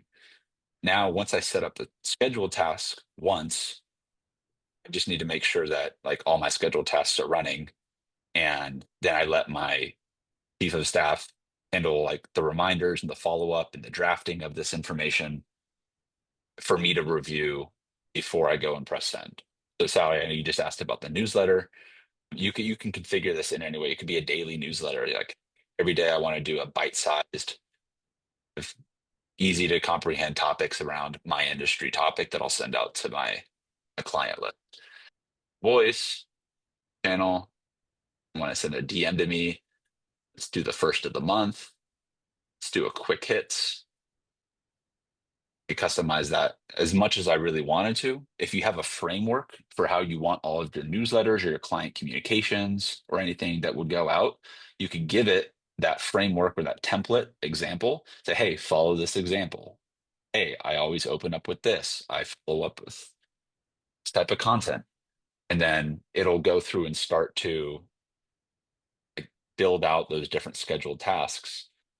And for me, I have it run a daily one that tracks what is being updated in my Obsidian from what happened like yesterday and the key things that I don't want it to forget, like scheduling our hackathon for next weekend that we're going to be doing this build out in person. I was like, cool. I was coordinating with a number of different people that I was wanting to invite to that event. I wanted to make sure I didn't forget about it. And once it gets done with this, the way that one of the things that I like so much about how now that Claude Cowork has dispatch, to me, this is a big unlock for how I can even operate with these tools as I'm going about my day to day. Because like, I don't know about you all, but I don't really want to have to always go back to my computer just like to like give and work and give these commands and stuff, the tools. And I wasn't about to go down the OpenClaw path because I could still use Claude Cowork and Claude Code for a lot of what I needed to do. But now with Dispatch, I'll open up that screen next. Once you sync your phone, if you have the Claude app on your phone, you can sync it with Dispatch, which means that if your machine is up and running and you're out on the other side of town at a cocktail party or you're meeting up with a client, and then you have this idea like, hey, I need to remind me to like do this or draft an email out to XYZ client about whatever, you can send this to Dispatch, and then Dispatch is going to be using, if you don't have an AI chief of staff system like this set up, it'll still operate that same way. But here we're customizing it and we're configuring it so that it works for you. It's like Kuval, you're obviously going to be using this for sales related stuff. When it comes to say so, when it comes to real estate, you know your workflow way better than anybody else knows your workflow. So like, what are you already doing? Then how can you operate? And what were you maybe going to hire somebody few $100 a month even to just do on a regular basis to bring you like leads or potential leads that you'd want to reach out to? How could you set up and take a little bit of time to get an automated workflow set up here to where now anytime that you see like a signal or something happens, and I'm going to cover dispatch in just a second, Dr. Nikki, now the speed at which that idea can hit your head and you can have a drafted message ready to send out, or hey, we want to interview you for a podcast because we love what you're building, and you send me a quick file or a press release about what you guys are doing. You're like, oh, that's a good idea. Hey, Claude, can you put this stuff together for me and send me an email draft with a Google Doc that I can share with somebody? And then it'll go and do that stuff. And while you could be doing that stuff, if you can get your chief of staff to do it in the same way that you might, it's going to take that off your plate and it's going to help you stay ahead of it. So, Torsten, I saw your hand up first, and we'll go to Dr. Nikki. Just quickly, Darby, I don't know if I'm behind or maybe a little ahead. I was just wondering, when this went through. Is there a way to add skills to this plugin? So I again, I don't know if that's something you'll cover or at some later point. I was just wondering because you have so much stuff put together, and one aspect would be take what you have given us just now and change that, or maybe add to that stuff that I need, or in my own flavor. Yeah, Is there absolutely. I'm not. Well, I'll double check this real quick because I'm not sure. You may be able to add skills to the plugin that's saved for you, but you can also add skills directly to your Claude account that your chief of staff will be able to reference too. And it's like the same way that okay? you would be able to build skills before. That's the case, Yeah, but okay. just like as this is So coming out, and if I wanted to turn this into a skill, I could say, okay, this is awesome. Can you go ahead and turn this into a skill for me that anytime I want to create a new newsletter for myself or any of my clients in the same format, I could just create a newsletter skill execution skill. The skill of building skills that can build skills is where I mean, like it just opens up more possibilities for how to use these tools. And as I'm running and this right now, I'm sorry, Torsten. I'm saying as I'm running this right now, you guys see it's happening right here. I can click send. I have Slack opened up on my laptop. I'm not sure if it's going to show it. No, it's not going to show it right now. I just got a note like my Slack literally just came alive, and like the message that I'm about to send right here is open inside of my Slack account. So it's like it's happening in real time to be able to like send that communication. For some reason, it didn't work. So I need to double check on MCP connector. I'm not sure why it didn't work out. Send it. Won't get hung up on that. It already sent it to my Slack, and so I think that might be why it's having some sort of issue. But Dr. Nikki, sorry, Torsten, if I don't know if we just finished up your question. Yeah. no, not quite. Not sure if you have an idea on that. So if I add this as a skill through the regular process of adding skills, I didn't find a way to explicitly tie it to the plugin. And that's what I Hmm. was wondering about. So setting up a new skill in the regular way is, either upload it or use Claude to build one. And I haven't found a way to explicitly give it as context to this plugin. But I might overlook it, or I haven't seen it anyway. It's not through editing the plugin, at least. I haven't found that. I don't Um, know right now. I mean, again, this is oh, hold one on. of the first Ah, plugins that we're building like this, where yeah, like I'm giving you all of these skills directly. It may be a limitation that you're not just able to edit the plugins that you bring in, but this plugin's in your account. So you'll be able to use your chief of staff skills from this plugin in conjunction with other skills that you have. And you should be able yeah. to update the things from in here, I, but that's a good question I, that we can explore. I, I think I just found a way, because you can, if you say edit the plugin, you can add with the plus button, you can add skills, connectors, and additional plugins. And if you then, I suppose, if you then add that specific skill and then go through the process of editing it again, as we did before, then I suppose it'll, pull that in as context. That's just my guess now from how I see it here in the front end. Over here, Yeah. once this Okay. it's done building the skill, but this is, as you can see, it's building a skill right now based on the instruction I gave it. For me, it's just a habit that if I do something that I know I'm probably going to use again, I'll have Claude turn it into a skill. It's created a skill for me right here. Running weekly research, run now. This is read only. Drop the skills engine folder into Claude skills for easy install. I'm going to say, yes, please. And Claude install it. I know, Nikki, you were asking about the dispatch, and so we're going to get into that and how that kind of works here in a second. Did you have any other questions? I saw you raising your hand. Yeah, so I love this idea of creating a newsletter and having it do the research and scheduling it. I don't use Slack. What would be the right, is there any other way to organize it so that it sends it to my VA and she's able to put it in Go High Level, which is has our newsletter and our brand style and all that, or Yeah. So you would like have send it to your VA via like a Gmail. Just hey, like write a Gmail draft, an email to va@drnikki.com.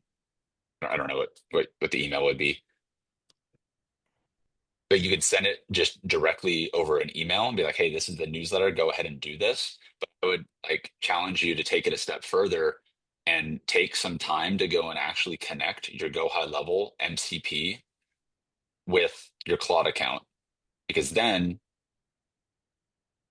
and I haven't tested it with Go High Level specifically, you could say, hey, go and schedule this as a newsletter, as a draft in my Go High Level account, and then have Claude just set it up directly so that it's immediately inside of your Go High Level. and it Does would that make be sense? like newsletter template. So yeah, Nikki, I'm actually doing this very thing right now. And so I'm just to kind of, I know I don't want to steal the show here at all, but I use my VA because I have a VA as well, and she does all the research and pulls the content together and dumps it into a file on her platform, and I can download that MD file directly onto my terminal, my desktop. And so I then use that to customize the newsletter inside of Go High Level. There isn't, that I know of, a way to get it to actually create the newsletter in Go High Level because of the drag and drop type feature of creating the email Yeah. template. But in terms of getting that content to you, the VA can create and dump it to you quickly. Well, I want to use Claude to create the content because No, Claude is using it. My VA uses Claude to do it. and then send it to her via email would be like what I'm hearing. If I don't use Slack, is that just Well, she sends me a link, and the link is literally on her platform, and it downloads in like less than a second to my desktop. cool? Okay. I'm gonna make a note on top of that because one thing that we haven't got into deep here just yet is Claude Chrome. And what Claude Chrome is, the Claude Chrome extension gives you the ability to use Claude as a Chrome extension directly on your desktop. Just a couple weeks ago, I connected my Webflow MCP with Claude. And so I was able to push blog posts directly to Webflow without needing to go to Chrome. But before I did that, I ran into an issue where the blog for our side hustle blog had like not really been functional at all because we hadn't put any time or energy to it. And every time I got into trying to configure it the right way, I would just get frustrated and I just would stop because I didn't want to waste time setting up this like the basic blog stuff. Claude to help me configure the blog in Claude Chrome. It gave me the instructions on how to do it. And then I gave it to Claude Chrome and it actually built and like figured out and took screenshots and troubleshot how to build and optimize all the containers in Webflow to build the blog out. And then it worked. And then I was able to push stuff directly to there. What you could do, Dr. Nikki and Mark, maybe this is something for you too, is you could have Claude get you this document and you're like, okay, cool. Now that this document is here, go ahead and add this to my Go High Level exactly where I need it to be, and then have it go to Claude Chrome and then copy and paste the content and like literally like follow along that process. Like, unless there's like some sort of blocker on Go High Levels front that like prevents this from happening, which I don't know if they would have that like an issue with like Claude navigating your browser. Like you could literally have Claude like go and control a Chrome tab and like be paste, build, set up. They set this email to go at this time. Like I would check that out and see how what's possible on that front. And what we see right here on my screen that we've been watching, built the skill, it's downloaded the skill. I'm giving it access to preview the file, and maybe it's not wanting. So I'm going to save the skill. Not working. Issues. I don't know what that means. You might need to reload it and relaunch it with the update. That might be giving you the glitch. Let me do that real quick. But good to see you, John. Bruce, you've been involved in MCP and Go High Level as well. I want to move into dispatch now too. Now that we have like an idea of like how to set up some scheduled tasks and do certain things, because I found that just inside of the dispatch interface, you're able to um, delegate quite a bit of stuff that you can just delegate again and again and again and have it spin up multiple agents to do the stuff that you're wanting it to do. You guys can see I'm back. Not working right now. I don't know. I guess it didn't relaunch. Restart my computer. So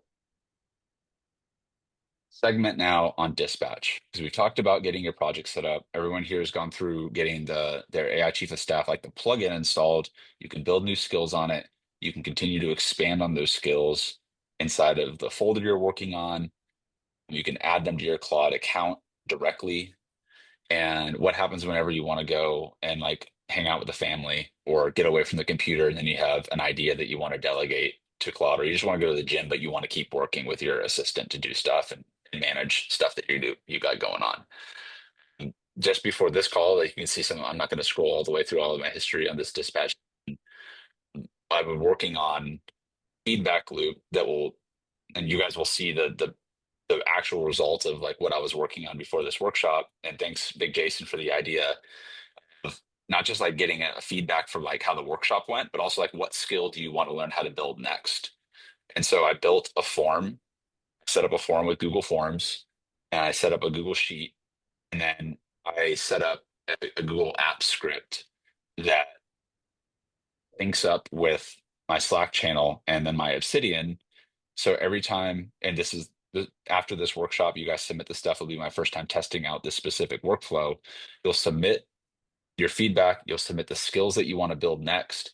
And then I'm going to have that trigger of skill builder loop to understand how we did in this workshop, how can we do better, and then identify what are the top skills that everybody wants to build.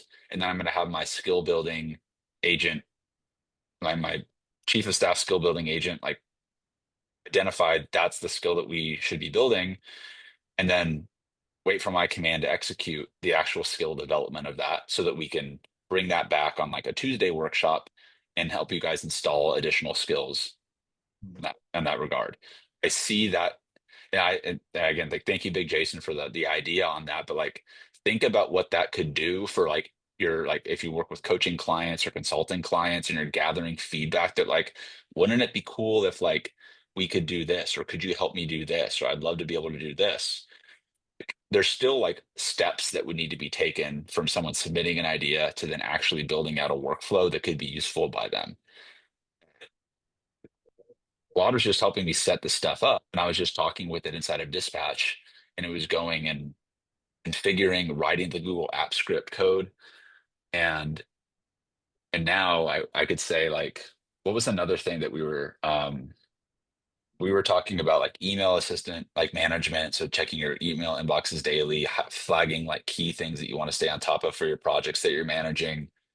So I would say like, for my RIF chief of staff, I want to make sure that we're doing a daily email triage, inbox execution. So following the skill that we've provided inside of our account, and making sure that every day we're getting a daily briefing on all the new emails and the emails that need our attention directly, and for any emails that can be proactively drafted of responses to, go ahead and draft those responses in context to all of the knowledge that you know about our clients and how we approach and solve these problems for them. And every day we want to make sure that we're analyzing our feedback and our results, and then, taking proactive action in ways that we can continue to improve our system.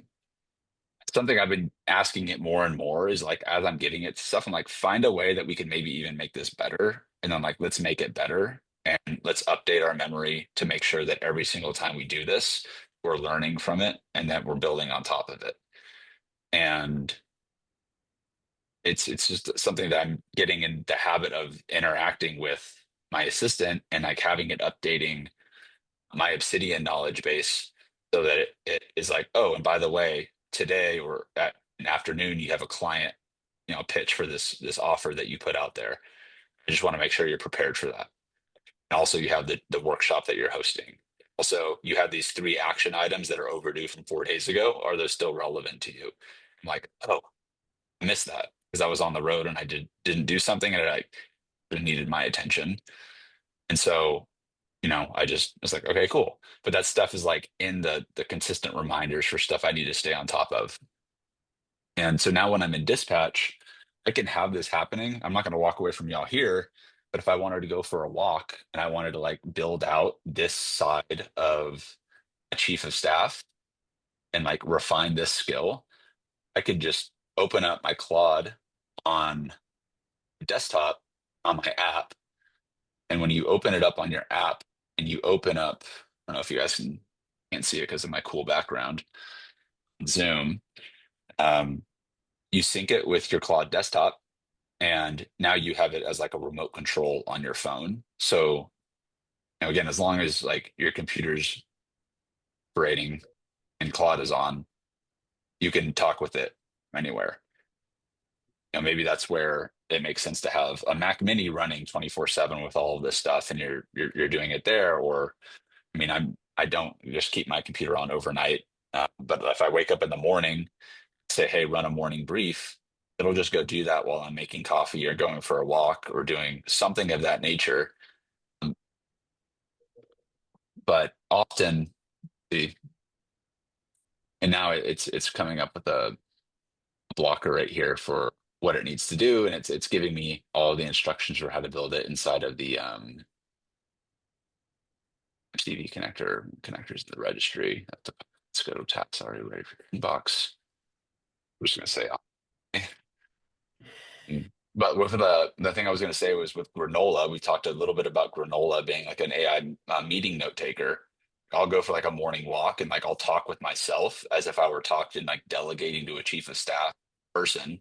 Hey, this is stuff happening. This is what I want you to update your memory with. This is something that I want you to keep in mind for what's going on today. This is some of the big ideas I have that I want to make sure that we stay on top of.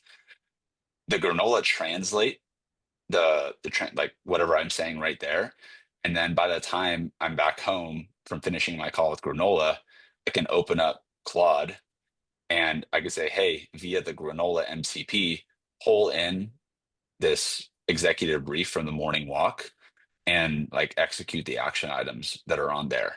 And then it connects directly with my transcript from Granola. So now it's taking this in and it's going to Wait, start building out this next deal. Darby, Here, go ahead. you have do you get on Granola's app or something and start a meeting? Usually I'll just get on the app. Like I have it right here on my phone on my home screen, but yeah, it's just on the bottom bar. Like I'll see all my notes and stuff for the day, but then you just click like start a new note and I'm just like talking to it right now. And then once it's done, it transcribes the note. And then that is in Granola. And then I can just give it action items to do that. So like yesterday at the end of the day, I had it like debrief on like a handful of client and project calls. And I had it update my Obsidian. And then now I just like ask the chat in my Obsidian folder. I'm like, okay, cool. This is what we're at with this project. Now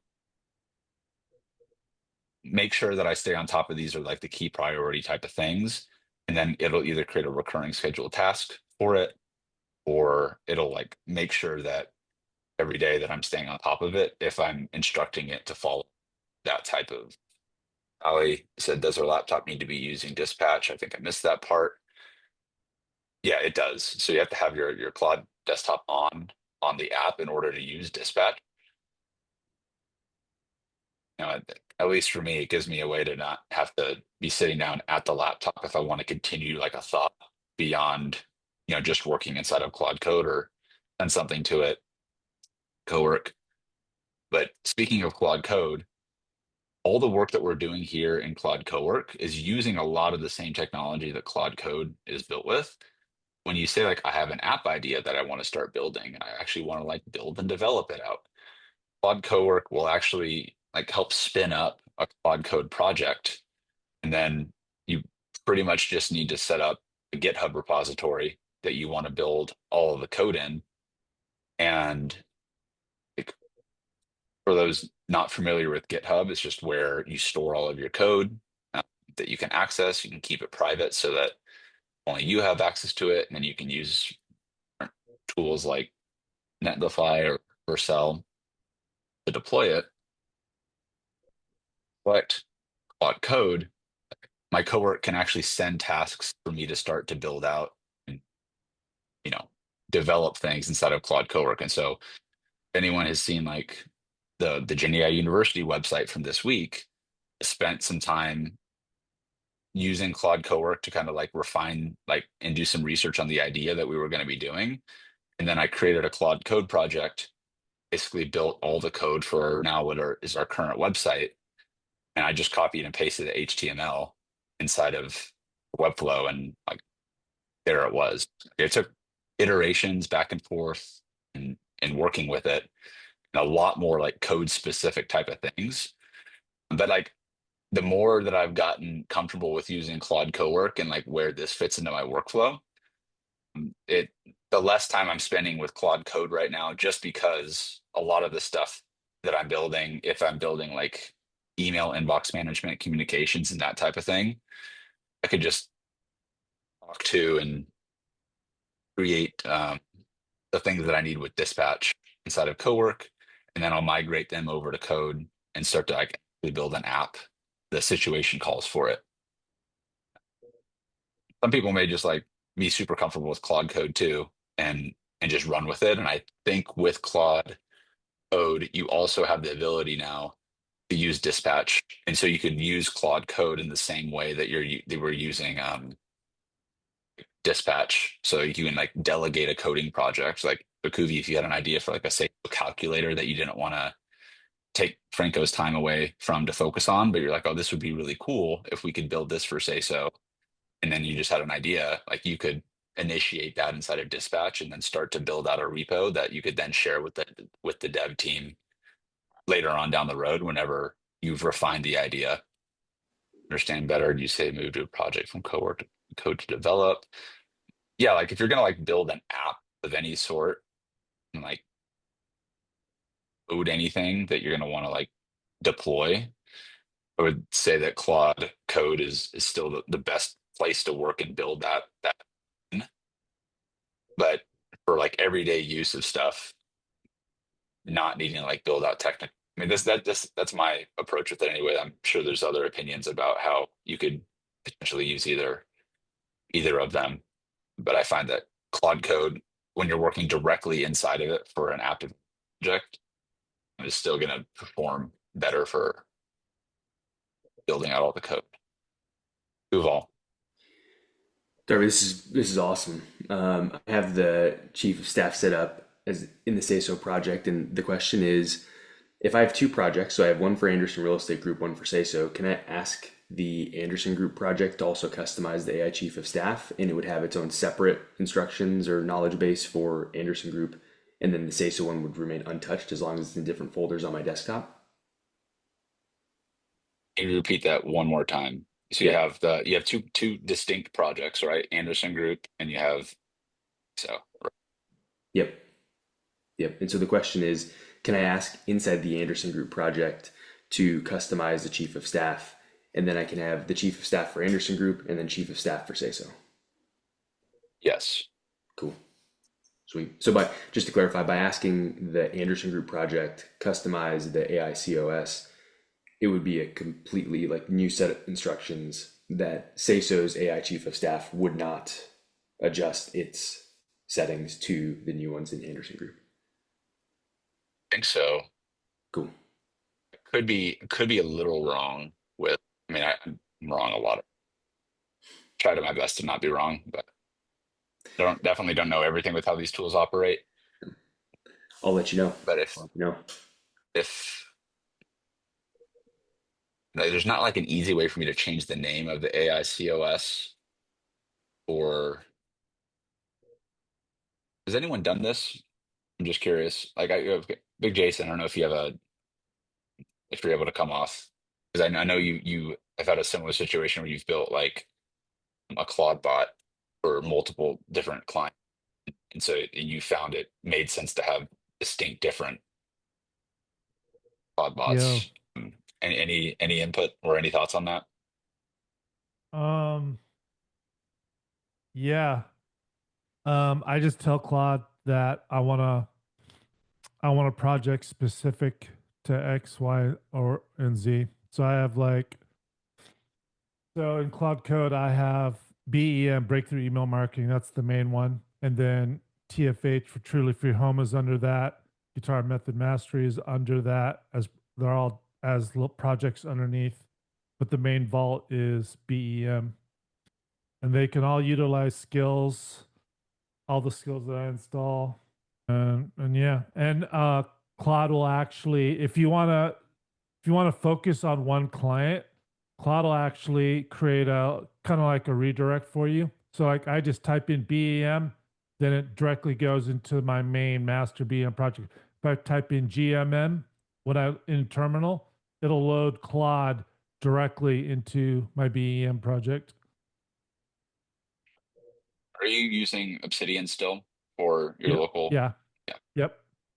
Would those be separate vaults in Obsidian or one Yeah. vault with different? You could do it both ways. Jonty question. Thank you, Big Jason. Jonty's question is specific plugin or connector for Obsidian. Connected a Notion, but a different info in Obsidian. I haven't found in any of the customized options or something I need to build. Um, I just connected mine directly because it's on my desktop. I've connected it directly with there. I haven't got an MCP connector set up with it. For some reason, I thought that there was an MCP connector out, but I wasn't able to get one set up. I don't know, Bruce, have you explored that, or do you know if there's that There level of are connection?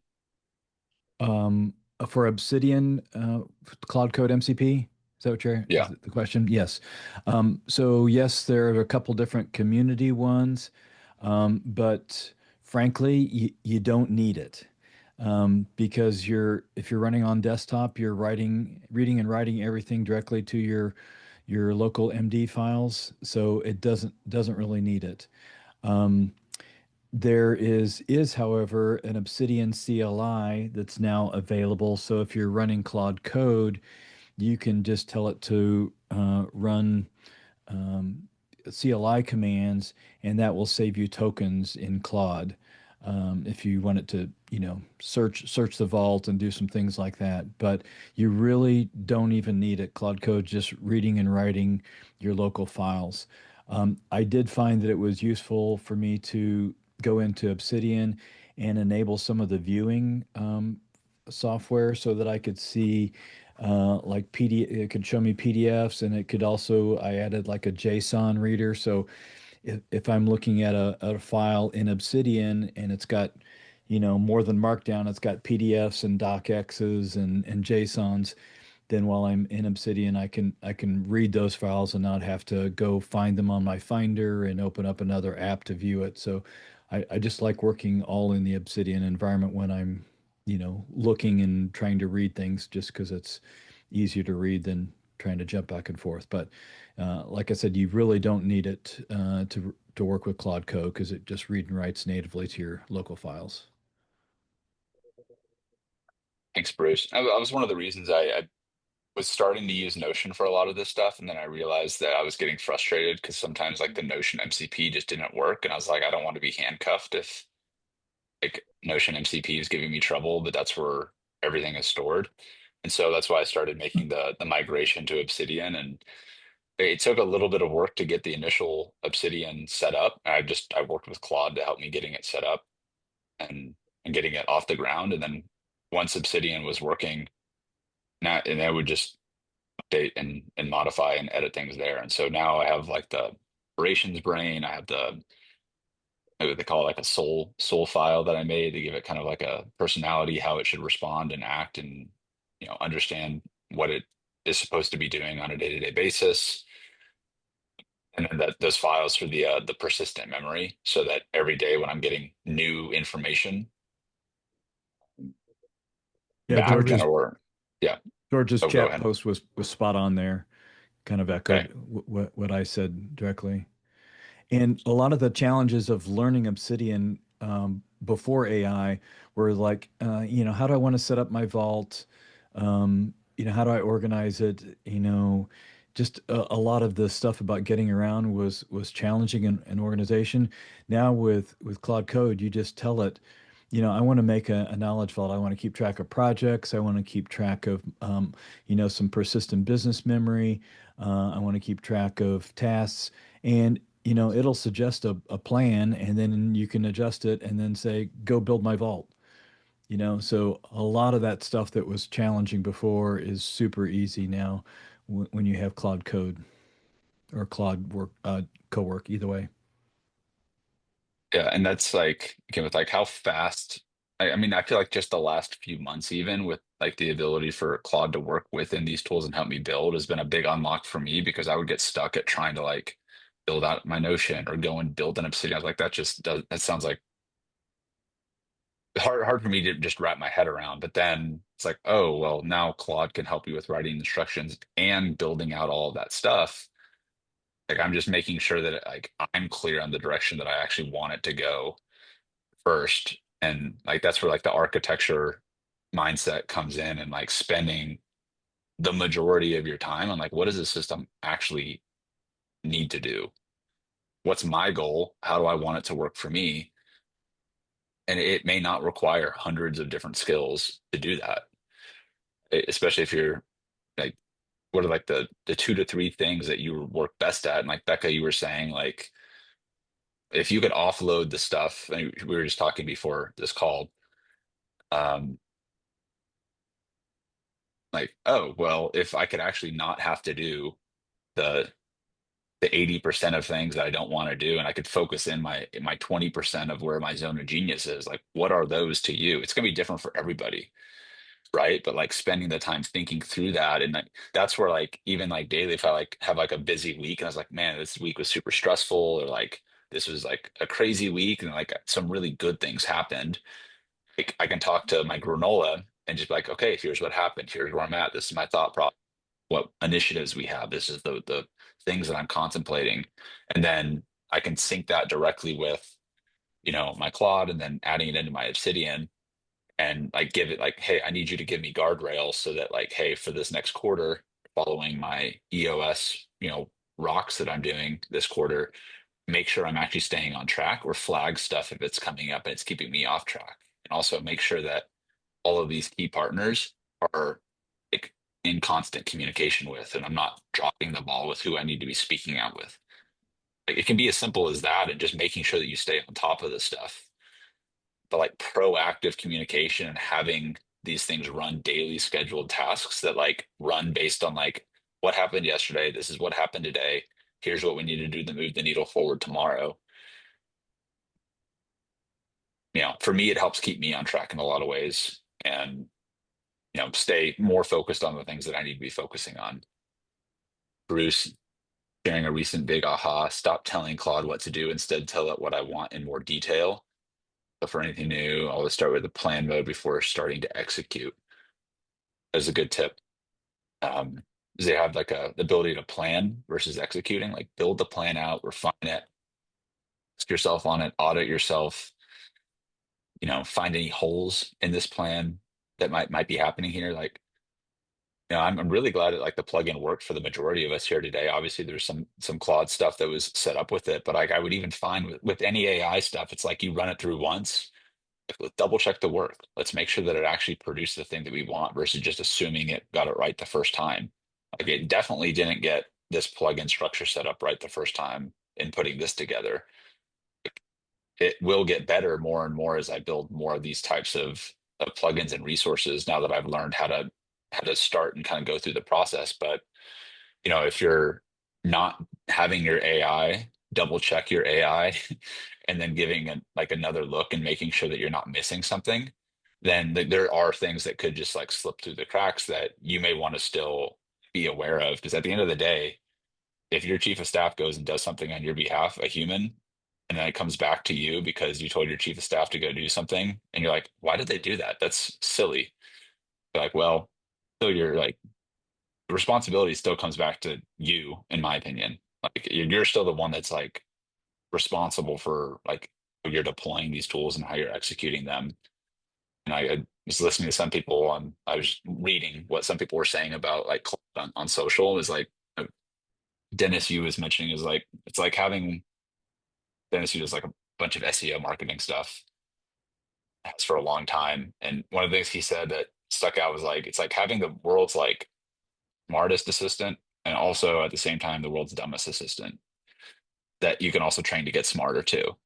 But it's kind of true because like if it's doing the things and it's doing them fast, but it's doing them super sloppily or like 50% of the way there and it's getting them done, then like you want to get it to do it better.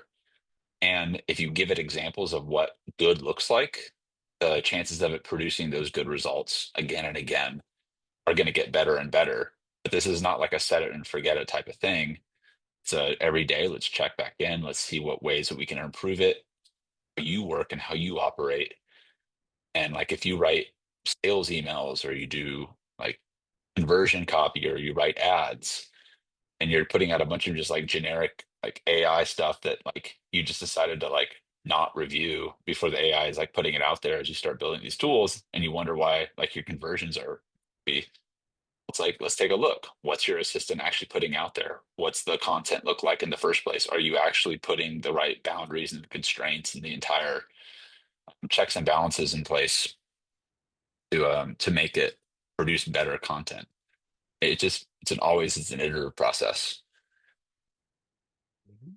Person says, for that, I have a setup structured specifically prompting the skill that guides me through just to tell it what I want, the intent is. Should we set up a second agent to review outputs produced and teach code how to improve? Nick, yeah, absolutely. Like, hey, you're the main agent right here. It's like, cool. I want to have a QA agent. Then I want to have an agent that QAs my QA agent, and then have them have a discussion about what they can do better, and then come back to me with an actual final decision of what they ended up making as like one approach to it. Yeah, Bruce, it's a great point. It's dumb because it always starts with zero knowledge unless you build a persistent memory system, which is why we're building out these files on Obsidian, creating custom skills and plugins. I feel like we're going to need to go deeper into Obsidian specifically, just with the direction that I'm seeing a lot of folks going and like how I'm starting to use it, which I'm totally up for. As we continue this workshop series, we're about 2 hours in to the workshop right now. I'm going to put a pause on and demonstrating on things and open up the floor to like, does everybody feel like they got what they came here for in terms of like getting the initial system set up? What are there any questions that are missing or that haven't been asked yet that you would love to at least open a discussion about? Or anything specific that stand out that while we're here live right now, like that we can address? Hey, Darby. I just had a quick tip. So for Obsidian, if you want to connect to Claude, there's a popular plugin called Claudian recommended that I started using, but I was doing Rich's program and several of us were reporting how buggy it was and causing issues when you start Obsidian. And Rich's team, they use the Claude Code MCP community plugin, and that works way better. It's Cloud Code by MCP yeah, for talking with Obsidian. it's like Ian Sinott, IANSINNOTT. That's what they use.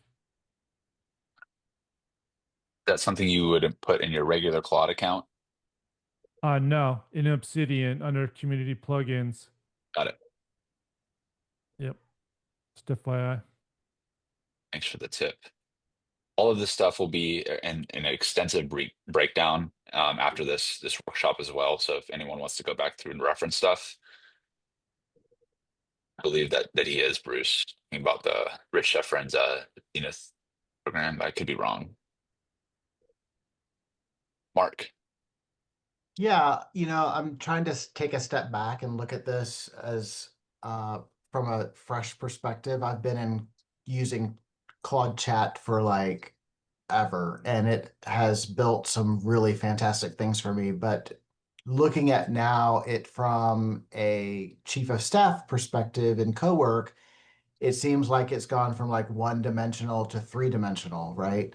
And I'm wondering what, and trying to wrap my head around how you communicate with it differently in Cowork than you do in chat. Like, what is the conversation different that you're having?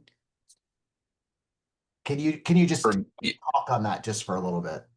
yeah, for me it is because it allows me to like have the idea, especially when working through dispatch, and be able to give it different initiatives to spin up different tasks simultaneously.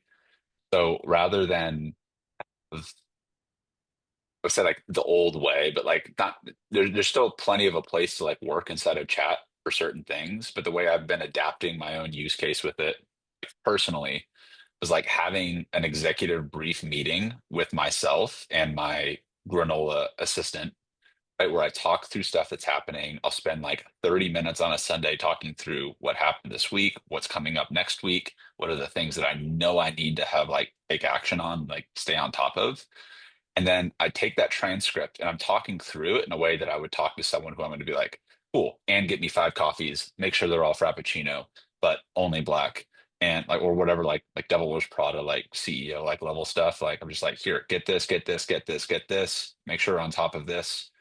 And then like by the end of the conversation, I have all of these different commands and instructions that like, if I were to go to chat Claude chat and do that, I would have, okay, cool. I have a project. I open it all up. I have all these action items. I'm like, okay, cool. Now I need to like take each of these action items and then now I need to like individually disperse them and then keep track of them inside of different chats or my thread gets really long. Here, you upload that transcript where you just tell dispatch, hey, analyze my granola transcript for all this context, take it in, and then I'll have it review all of the things that I gave it as like my executive like review for the week. And then it'll go and it'll spin up because like I'll have it working on my desktop. It will spin up this dispatch thing. I'll have like you see how there's like multiple dispatches happening right here. It's going to go and execute and like implement them after it helps with coming up with a plan for each one. Because one might be like, all right, cool. Like make sure we write email conversations back to like Kuvi on the Say So project. Make sure that we, update our like landing page and have a creator brief that gets us started for making our website. And here's another one to make sure that I stay on top of these key initiatives. It'll spin up different agents will help with doing all those different tasks. And then I'll be able to either have it like go and like send the communication or the draft out there, or I go back in and I check the different chat threads, and then I'll like kind of inside of each one of those dispatches, like the better that I am, the more clear I am about the individual task or like the outcomes that I'm looking for, then the better it gets at dispatching those as their own bucketed threads. And then I can go in and make sure that I'm either refining them or expanding on them or taking them to the next level. But I'm trying to get it to where every morning it's doing a morning brief, and it is doing this for me now, where it'll run the morning brief based on all the information I've given it, based on where we're at today, what's coming up today, and like the instruction I'm giving is like be proactive about things that you can do before coming to me with a decision, but then come to me with a decision for the important things. And here's the constraints and stuff that I want you to always come to me to decision for, or whatever. But like it gets to a point where it's like, well, cool. Well, you scanned and you found 5 new potential sponsors that made big press related notes in the news last night. I've already like found like key points of contacts that you can go and reach out to or follow up with somebody on LinkedIn with this relevant piece of content. I've written out like a draft message for you. A lot of that is mental space that I would have had to have beforehand for at least just getting there to be to make those decisions. Then I'm also realizing like too many scheduled tasks going on and a lot of them were redundant. So I'm like, okay, now we need to like remove some of this stuff. We actually are in some cases I was making it a little more complicated than it needed to be. And so as I was like rating like a bull in a china shop for the first few weeks, figured out, okay, cool, that's how this works. This is what I really need to get set up. And that's like kind of navigated me into Obsidian, where now it's staying on top with the memory there. But that memory is going to be, I just, most of my stuff operates inside of my Riff assistant. And then I still have my knowledge between like the side hustle projects and the other things, because they work in tandem for the stuff that I use it for. So like I keep those bucketed inside of my main operating system. And yeah, it just gives me the ability to get these different tasks going more simultaneously than you'd be able to in chat, if that makes sense. These two plugins not clear. Okay, see a few comments here. Auntie, I can't tell if you're joking or if we really ruined your weekend, or oh, that's a joke. Or is you saying that you're having troubles with Claude Code? No troubles. This was what I was expecting, was this would set the foundations for a lot of things I really want to build out that I had started and stopped. So yeah, sarcastically, I'm gonna have a fun weekend. Sorry if I ruined anyone's weekend with what you guys can start building on this. And again, I think everybody here has everything like they have already to already be successful. Like everyone here is already like successful in your own thing. Like what's possible now? Like what can you imagine and can Claude do? How clear can you describe the outcome and like what that looks like and what you want to achieve, and work with Claude Cowork and diving into Claude Code too. It's like, the possibilities are like insane right now. And we haven't even, I'm not going to touch on computer right now for Claude Computer because it's still very new. I haven't dug into it just yet, but like we're going the route of being able to like just completely operate and do all these things just for you. And Chrome can do a lot of the stuff. The Claude Chrome extension, like I was saying, like your Nikki Explorer, Narc Explorer, how that could work with maybe updating your Go High level just with little things like that. Even take some friction out from passing it off to a VA if it's just a matter of copying and pasting. Yeah. You guys like these workshops, these deeper ones on Fridays so that you have time to do them on weekends? Been debating on how consistent we do these types because I know like we've done them in the past, like Tuesday, Thursday.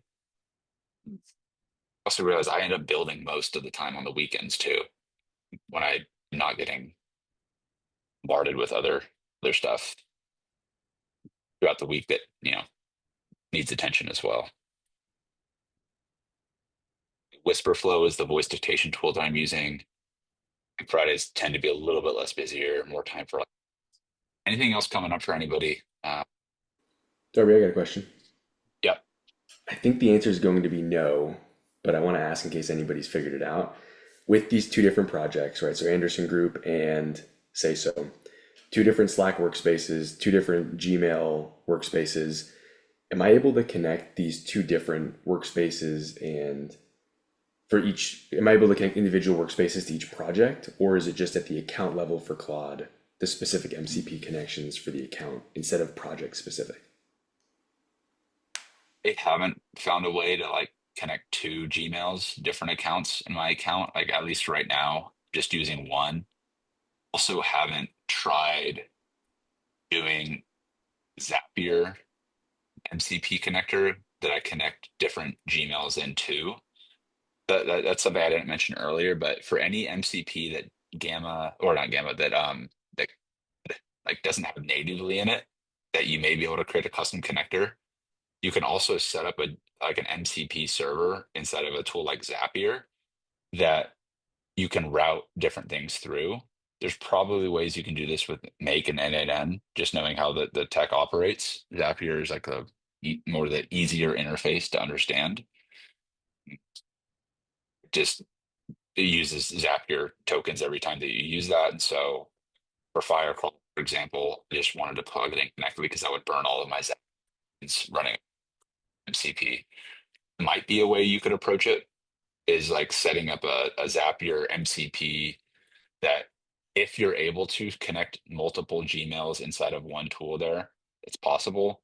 I don't know if that's the case. I'd be curious if anyone else had, because I have the same issue with like one inbox is purely one thing and the other emails too. Still technically am missing like a different Slack workspace, different email inbox. Has anyone figured out a workaround for that? It sounds like the Zapier would work. Like that, I'm gonna try doing that and I'll let you know. And I saw Big Jason say you could do it in Cloud Code. That's probably a good case for the Claude Code side, uh, for creating those like custom versions that you can add in there and doing it out. I just haven't done it to that degree yet. Jason will be here next week and two, so y'all get to meet and maybe we can jam on that a little bit. Nikki, you're on mute. Yeah, there are some you guys have put these links to the GitHub like Firecrawl and Workspace, but what do I do with it? It just opens a web page for me. Um, does that make sense? You put a link to GitHub for Firecrawl? Uh, well, if you asked about setting up the Firecrawl MCP, Yeah. so that link you would go and check out the Firecrawl MCP, and I'll do a quick show of what that looks like because it's one of my favorite tools for the web scraping side that I use like most often. Let me see. Again, I was just showing let's set this. So yeah, on my screen. Yeah, so when you go to the Firecrawl docs.firecrawl.dev/ncp-server, it it gives you this a few ways to install the remote hosted URL. So obviously you'll want to have a firecrawl.dev account set up and you can get started for free. And this is the key right here. So when you're inside of your Firecrawl account, Dr. Nikki, you'll see copy your API key. That API key would replace this here. Okay. Is that tracking? Kind of. Yeah. So with any external connector that anyone would ever need to use inside of Claude, unless you go through something like a Zapier, inside of your Claude account, when you go to settings, connectors, you see all of these connectors. All of these are pretty much native connectors that are already inside of Gamma, inside of Zapier, inside of Claude, not including Firecrawl or Zapier. If I were to create Firecrawl MCP from scratch, you're gonna go to custom connector, call it Firecrawl, whatever, and then this URL is exactly what you'll paste right here, Okay. and then you're gonna go inside of your Firecrawl account. It's on the home page, I think, or in your settings. Just find wherever the API key is, and then just replace that here. Just copy and paste it and replace it, and then click add. Ah, okay. So then once you do that, you'll be able to use all of Firecrawl's web scraping things, which you can use for tons of different things. But more power than the out of the box Claude is going to give you. Hey, Darby, I've noticed that Claude doesn't always use Firecall when it should, and sometimes it uses it when it shouldn't. Is there a way to kind of teach Claude when it should or shouldn't use Firecrawl? So there's been several times I've had to do research and then realize that it didn't use Firecrawl like I expected it to. And so I tell it to go back and use it. And it's like, oh, yeah, I should have used it then. And then it spits out a different output. And then I've had times where I've just told Claude to do like a mundane task where it shouldn't need Firecrawl. And it takes it forever to spit the output back out because, Firecrawl takes a while to scrape. And then I've also had instances where it's been waiting for Firecrawl to finish its scrape and has like abandoned it and just spit out an output without waiting for Firecrawl to finish too. I think some of this may be like sometimes Claude just maybe will just go off and decide to use it when it's not necessary at all. And I'm not exactly sure where you may want to add some instructions inside of your Claude like instruction account, like on when to and when not to utilize or crawl as an MCP tool. like do not use Firecrawl, do not initiate Firecrawl unless explicitly told to do so. Like and like in your like account level instructions, that could Okay. be a way to help with that piece specifically. And then on the flip side is like I usually just say like use Firecrawl MCP2 blank, and then like it usually does. But like on like the negative like instructions for when not to use certain tools, that might be something that is worth testing out and seeing how that it not, because that could be frustrating too if it starts like using tools if it's not intended to. Okay. Thanks. Hey, Darby, all of these skills and plugins have descriptions, and you can tell it trigger words. And the more precise you give it with trigger words, the more accurate it'll be on when it fires and when it doesn't fire. And you can also have like negative trigger words. Yeah. Yeah. So when you guys, what Bruce is referencing is when you're looking at any of, I think it's, yeah. So when you're looking at any of the plugin trigger words, and so this is what, as you're building out like your job, uh, the stuff you're doing with the job stuff, Nick, or whatever for the resume builder, uh, just for an example, you see like the book citation auditor skill is the description. This is where you might want to put it, like triggers on run citation audit run. And so I might like, okay, well, maybe you want to figure out some, if you're building out your own skills, to find just be far more specific for how you would actually call and instruct it. Okay. That's kind of what I figured. I was being too, not being specific enough in my instructions. Yeah. There was some conversation about whisper flow. Yeah, I never really used the Mac dictation like too much. Just being able to press a button and use whisper flow is a really helpful to get ideas out, and it works on my phone. So a lot of times I'm inside of like Claude with Dispatch, but I'm using it with whisper flow. And I hope, I don't know when, if this will be a thing soon or not, but hope that Claude will also have the ability instead of dictation to be able to like have voice mode where you can kind of talk back and forth with it and give it those instructions too. Currently in there, you can create some sort of workaround for it. But yeah, anything else coming up for anybody as we're working through here? I wanted to make sure that we got the foundation of the system plugin and set up, and we're not just like leaving everybody hanging here, right? We're going to keep this whole series going over the course of April. We've got, when it's the 14th, 21, and 28th of April on Tuesdays, I think from like 10 to 11, 11:30, be doing live calls, workshops. We're going to be building out our chief of staffs. I know I'll be like learning more and more specifically about building mine out inside of Obsidian. So I'll be sharing more about that. I do think that that's the next level move versus just keeping it inside of a Notion. Like if you're going to be building this stuff out, Obsidian, it seems to be one of the platforms that's picking up more and more of adoption for this type of use case, and for the reasons that we've kind of talked about today.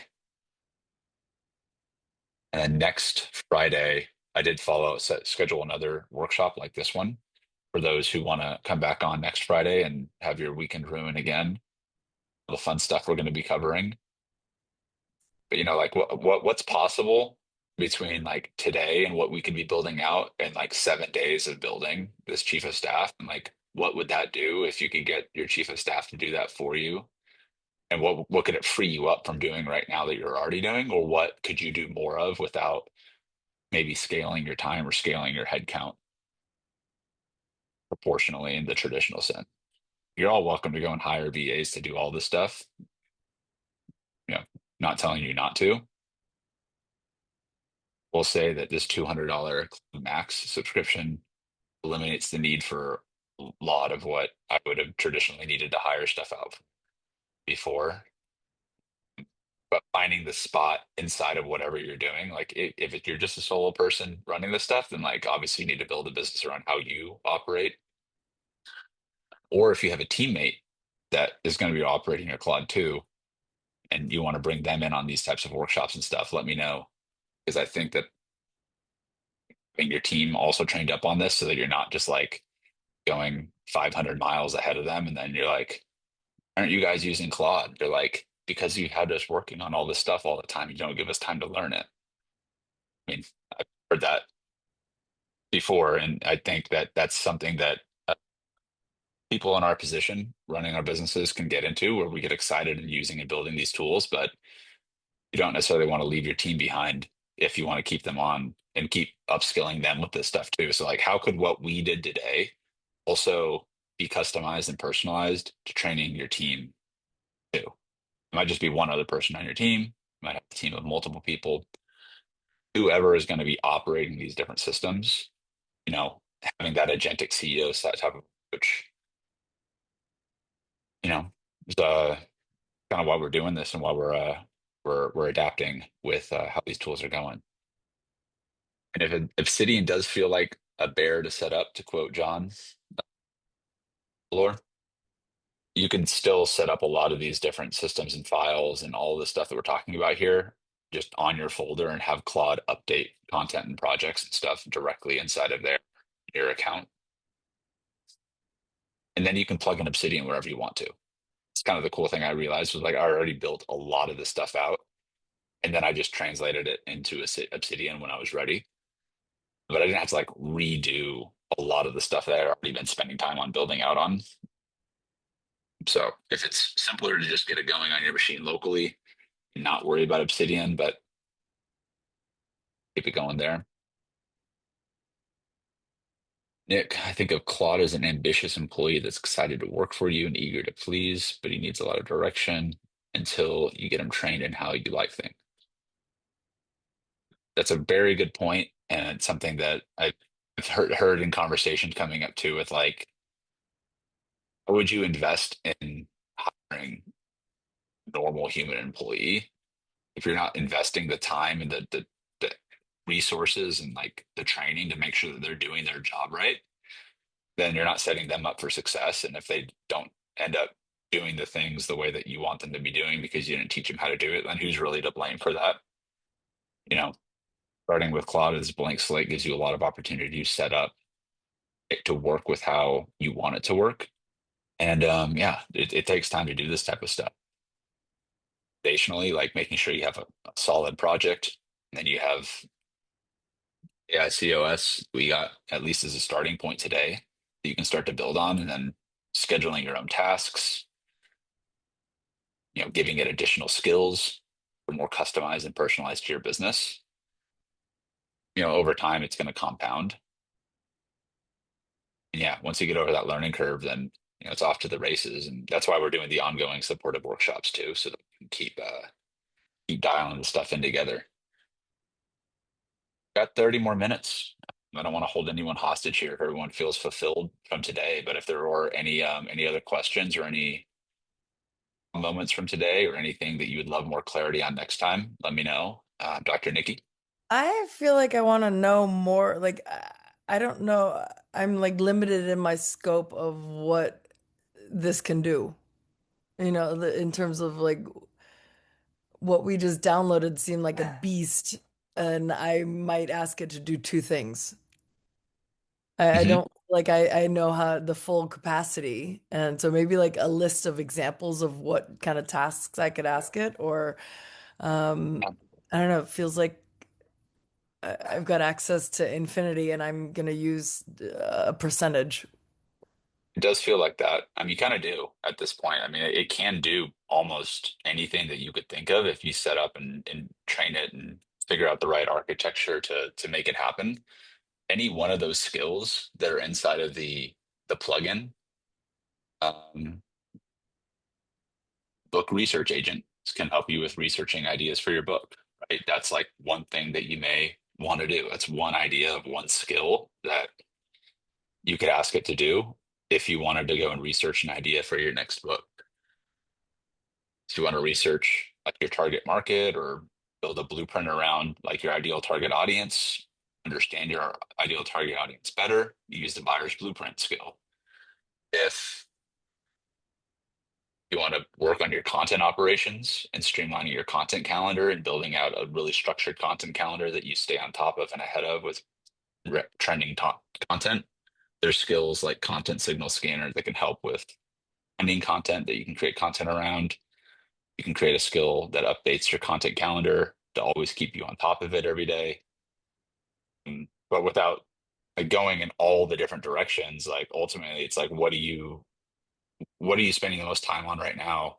Or Nikki or anybody really, but like what are you spending the most time on right now that you want? If support showed up for you, what would that support look like?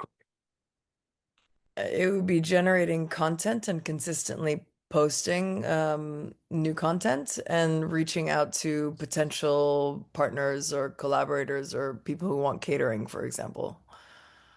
I would focus strictly on those right now if those are the biggest needle movers, and building systems with like within Cowork and how we did this help you create a content schedule, remind you to stay consistent with it. You have to block your calendar also to actually do the content or work with Claude to help you with producing the content.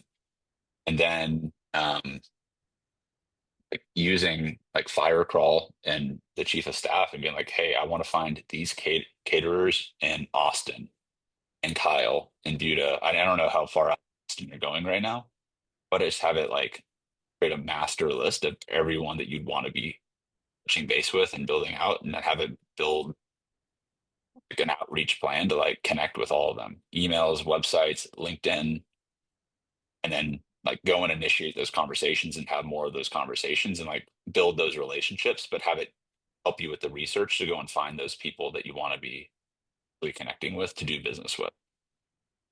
Cool. Okay. All right. Thank you. Hey, Darby, if I could offer a couple of suggestions.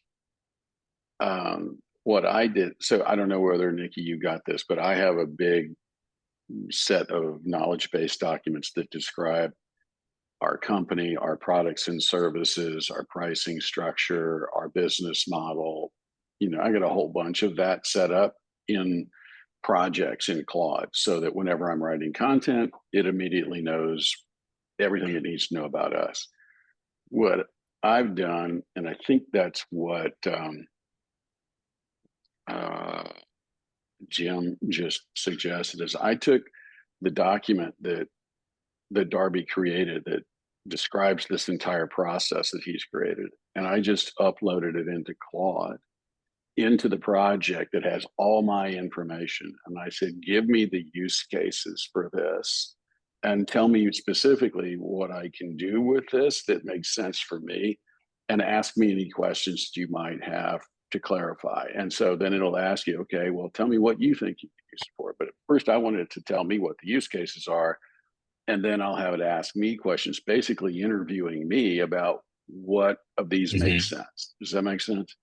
And it's given me, and I used Haiku, which is great because it was cheap to get it done, because I spent like $500 in excess token fees this month because I'm so addicted to Opus 4.6. But that's a great start. That's what I would Love suggest. that. That is, Yeah. and that document is in the school section too. And like, hey, this is what is possible. This is what my business goals are. Help me figure out, like interview me on what's going to make this useful for me. And then curate it there. Julie, they come off mute. Some Yeah, very interesting conversation. Thank you. And thank you for that, John. So I'm launching another piece of my business and I want to do a whole bunch of research. So what I have done is like I went to YouTube and then I went to Amazon. I looked for books that were written in the subject that I'm getting ready to launch about. And then I took all the comments and I downloaded them into a PDF and then uploaded them into my Claude. What I'm hearing you say is that what you've built out is I could have that just go out to the internet and search on these keywords and do a whole bunch of research, and that's built into what you've created. Is that what you're saying? Yeah, and that's where I would use a tool like Firecrawl in this case that specializes in going out and doing deep web research, giving it the idea, some seed keywords, books that you want it to reference, and to go and like do extensive research for what whatever you need to use that research for, but it can help with going out and doing that. Yeah, and a big part of what I want to do is figure out what are the conversations around this particular topic I'm writing about. I'm writing about the neuroscience of scripture. And Mhm. so what I want to do is figure out what are people saying out there and what are other books that are written out there. And I'm writing a book on it right now as well. So what you're saying is just get that hooked up, the fire call, and then have it go out and do all of it instead of hiring an admin to go do all this. Yeah. I mean, you could hire an admin to do all of that. And it would probably take a lot longer and cost a lot more than your Claude Max subscription. But start with the Firecrawl connection. And then there's a lot of book specific skills in here that you could pull from, whether it's like the book idea validator or a book outline architect or research agent. But yeah, like have it go spend like a lot of time like on Claude's like, it might be take me 2 weeks to do this. I'll get back to you. I'm like, I need it in 5 minutes. And then it usually like overestimates how long it'll like say that it'll do this stuff.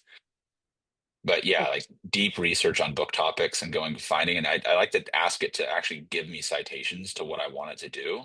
Because like a lot of times you want to be able to use those citations in either your research, you want to reference back to them, or you want to validate that they're actually a legit like, source or research link that you're finding. But then once you build that kind of repository of research up, you could save that as well so you can just reference it again and again versus like going and redoing the same research every time. But then you use that research to maybe run it through a buyer blueprint skill that can say, cool, like this is like do like an analysis of like the types of readers that are buying this type of book and like let's go deeper on like what's going on in their like in their heads based on what they're saying on. Okay, perfect. And then also I want to say thanks, Bruce, for dropping that in the chat. That is really cool. I'm going to kind of follow that guideline, so thank you.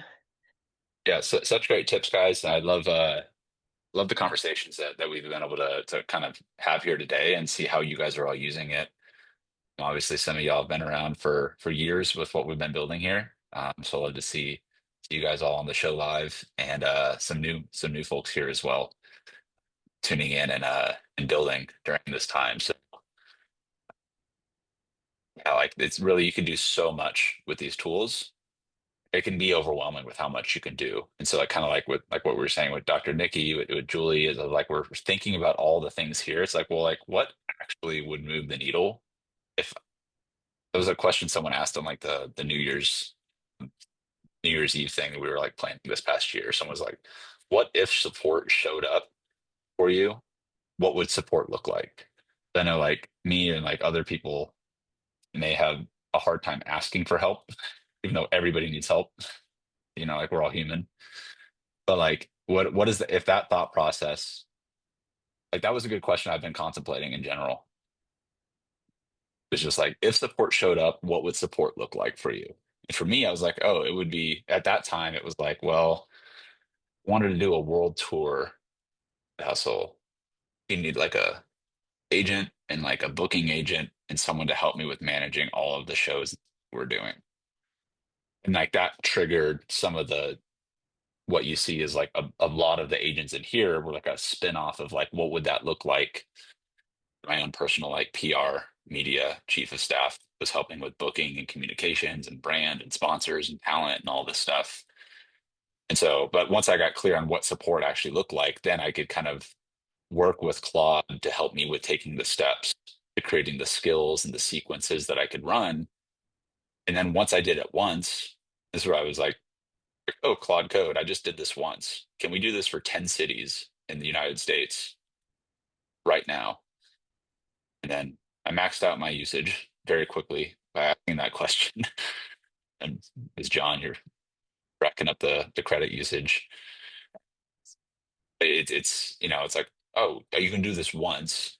Well, like you could run the same PR sequence if you were to do like a speaking tour, speaking gig. You can do it for any niche, any vertical. If you have the same process for doing an outreach to getting booked on podcasts, could you use that same sequence to going and getting booked um, to come and present at masterminds, which may be a different sort of research methodology?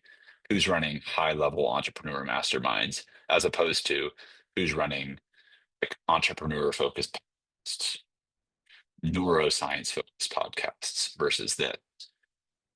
But a lot of times it's the same series of steps taken. It's just like the direction that these agents are going can change, but you can do it multiple of these at the same time, which is kind of mind-boggling what you can do once you get those things set up. So I do hope that you all feel a little bit inspired at least for where we landed here. I will be uploading this recording probably in the next 3 hours, maybe 4 this afternoon. I'm gonna try and get it off before the end of the day. So it'll be inside of the Agentic CEO section in the classroom. Access that. You can check out the document that reads through all the skills, get a little inspiration from some of those, and then apply it towards yourself. For sharing that. Any final thoughts? Any last bits before we go? No, thanks for putting this on. This is a whole lot of stuff, a lot of hard work, Darby. So I really appreciate it. You bet. Yes, thank you. And I'm probably one of the least technical people on this call, so it's a bit overwhelming for me. Do you have can we come and just workshop stuff and have somebody look over our shoulder and say, hey, you're doing it right, or do it this way, or do it differently? Are you in Austin? Nikki, you and I talked earlier this week. I want to host one of these things, like an actual workshop at Concha's Kitchen live. Yes. Sign me up. I'll be there. See, Darby. And if you haven't For had next, her food, it's unbelievable if you haven't been to Concha's Kitchen. Ah, Best food on the planet. thank you. taste tested. Yeah, we got our in-person one I'm hosting next week at my place. Nikki sent me a text if we got a few spots. Be there. Yeah. Movie and Julie, you should have gotten the invite as well for that. So So we'll is kind that of be an taking. actual working session? Like we're gonna actually do stuff Yeah, yeah, ourselves and you can help us. yeah. I mean, yeah, I'm not going to be doing any crazy presentations with it. One of my good friends, his best friend Adele, going to be kind of like my focus point for the weekend of like building out her chief of staff along with her, following a lot of what we just went over here. But Big Jason will be there. I mean, it's going to be a giant working session of the co-working specifically with implementing Claude Cowork. Okay. Yeah, Amazing. What day is that? it's going to be April 11th, 12th. And tell me again, where will this recording be? Will it be in school that I can go back and watch? Yeah, the recording is going to be right here when it's done. No, not in Firecrawl. It'd be right here. So you go to the classroom, Agentic CEO, and Okay. it's gonna be right here. And I'm gonna have a big breakdown on it, or a breakdown document at least, that you can kind of scan through. I'll use Claude to create like a workshop breakdown skill, break it down in detail. I'll include the transcript also, so that you can take the transcript and be like, hey, we talked about this, tell me more about that. But this is where you have the ACOS complete system guide. And so I think, John, you were saying, like, go through, like, it gives you like a high level of this stuff. You can take this document and literally upload it to your Cowork account also, and that like, hey, this is what I have access to. You know this about me. Help me with building out my stuff based on what I need to have, and then using that as a guideline for implementing. Cool. Cool. Thank you. And there will be a survey coming out at the end of this through. Let me double check the one I up is. I made one minor update. Let me download and upload that real quick. It was a small update. Nonetheless, I'm updating the most current version of it.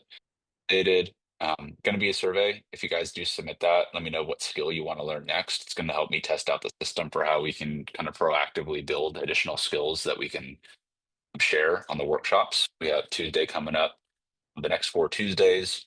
If anyone absolutely wants to be on the Friday virtual workshop of what we did this week, next week, like let me know. I sent a lot of you guys that were already members details about how to join this one. But if you did buy a ticket to this one, it won't be a future ticket charge for the next one. Just included. You guys, the implementation front.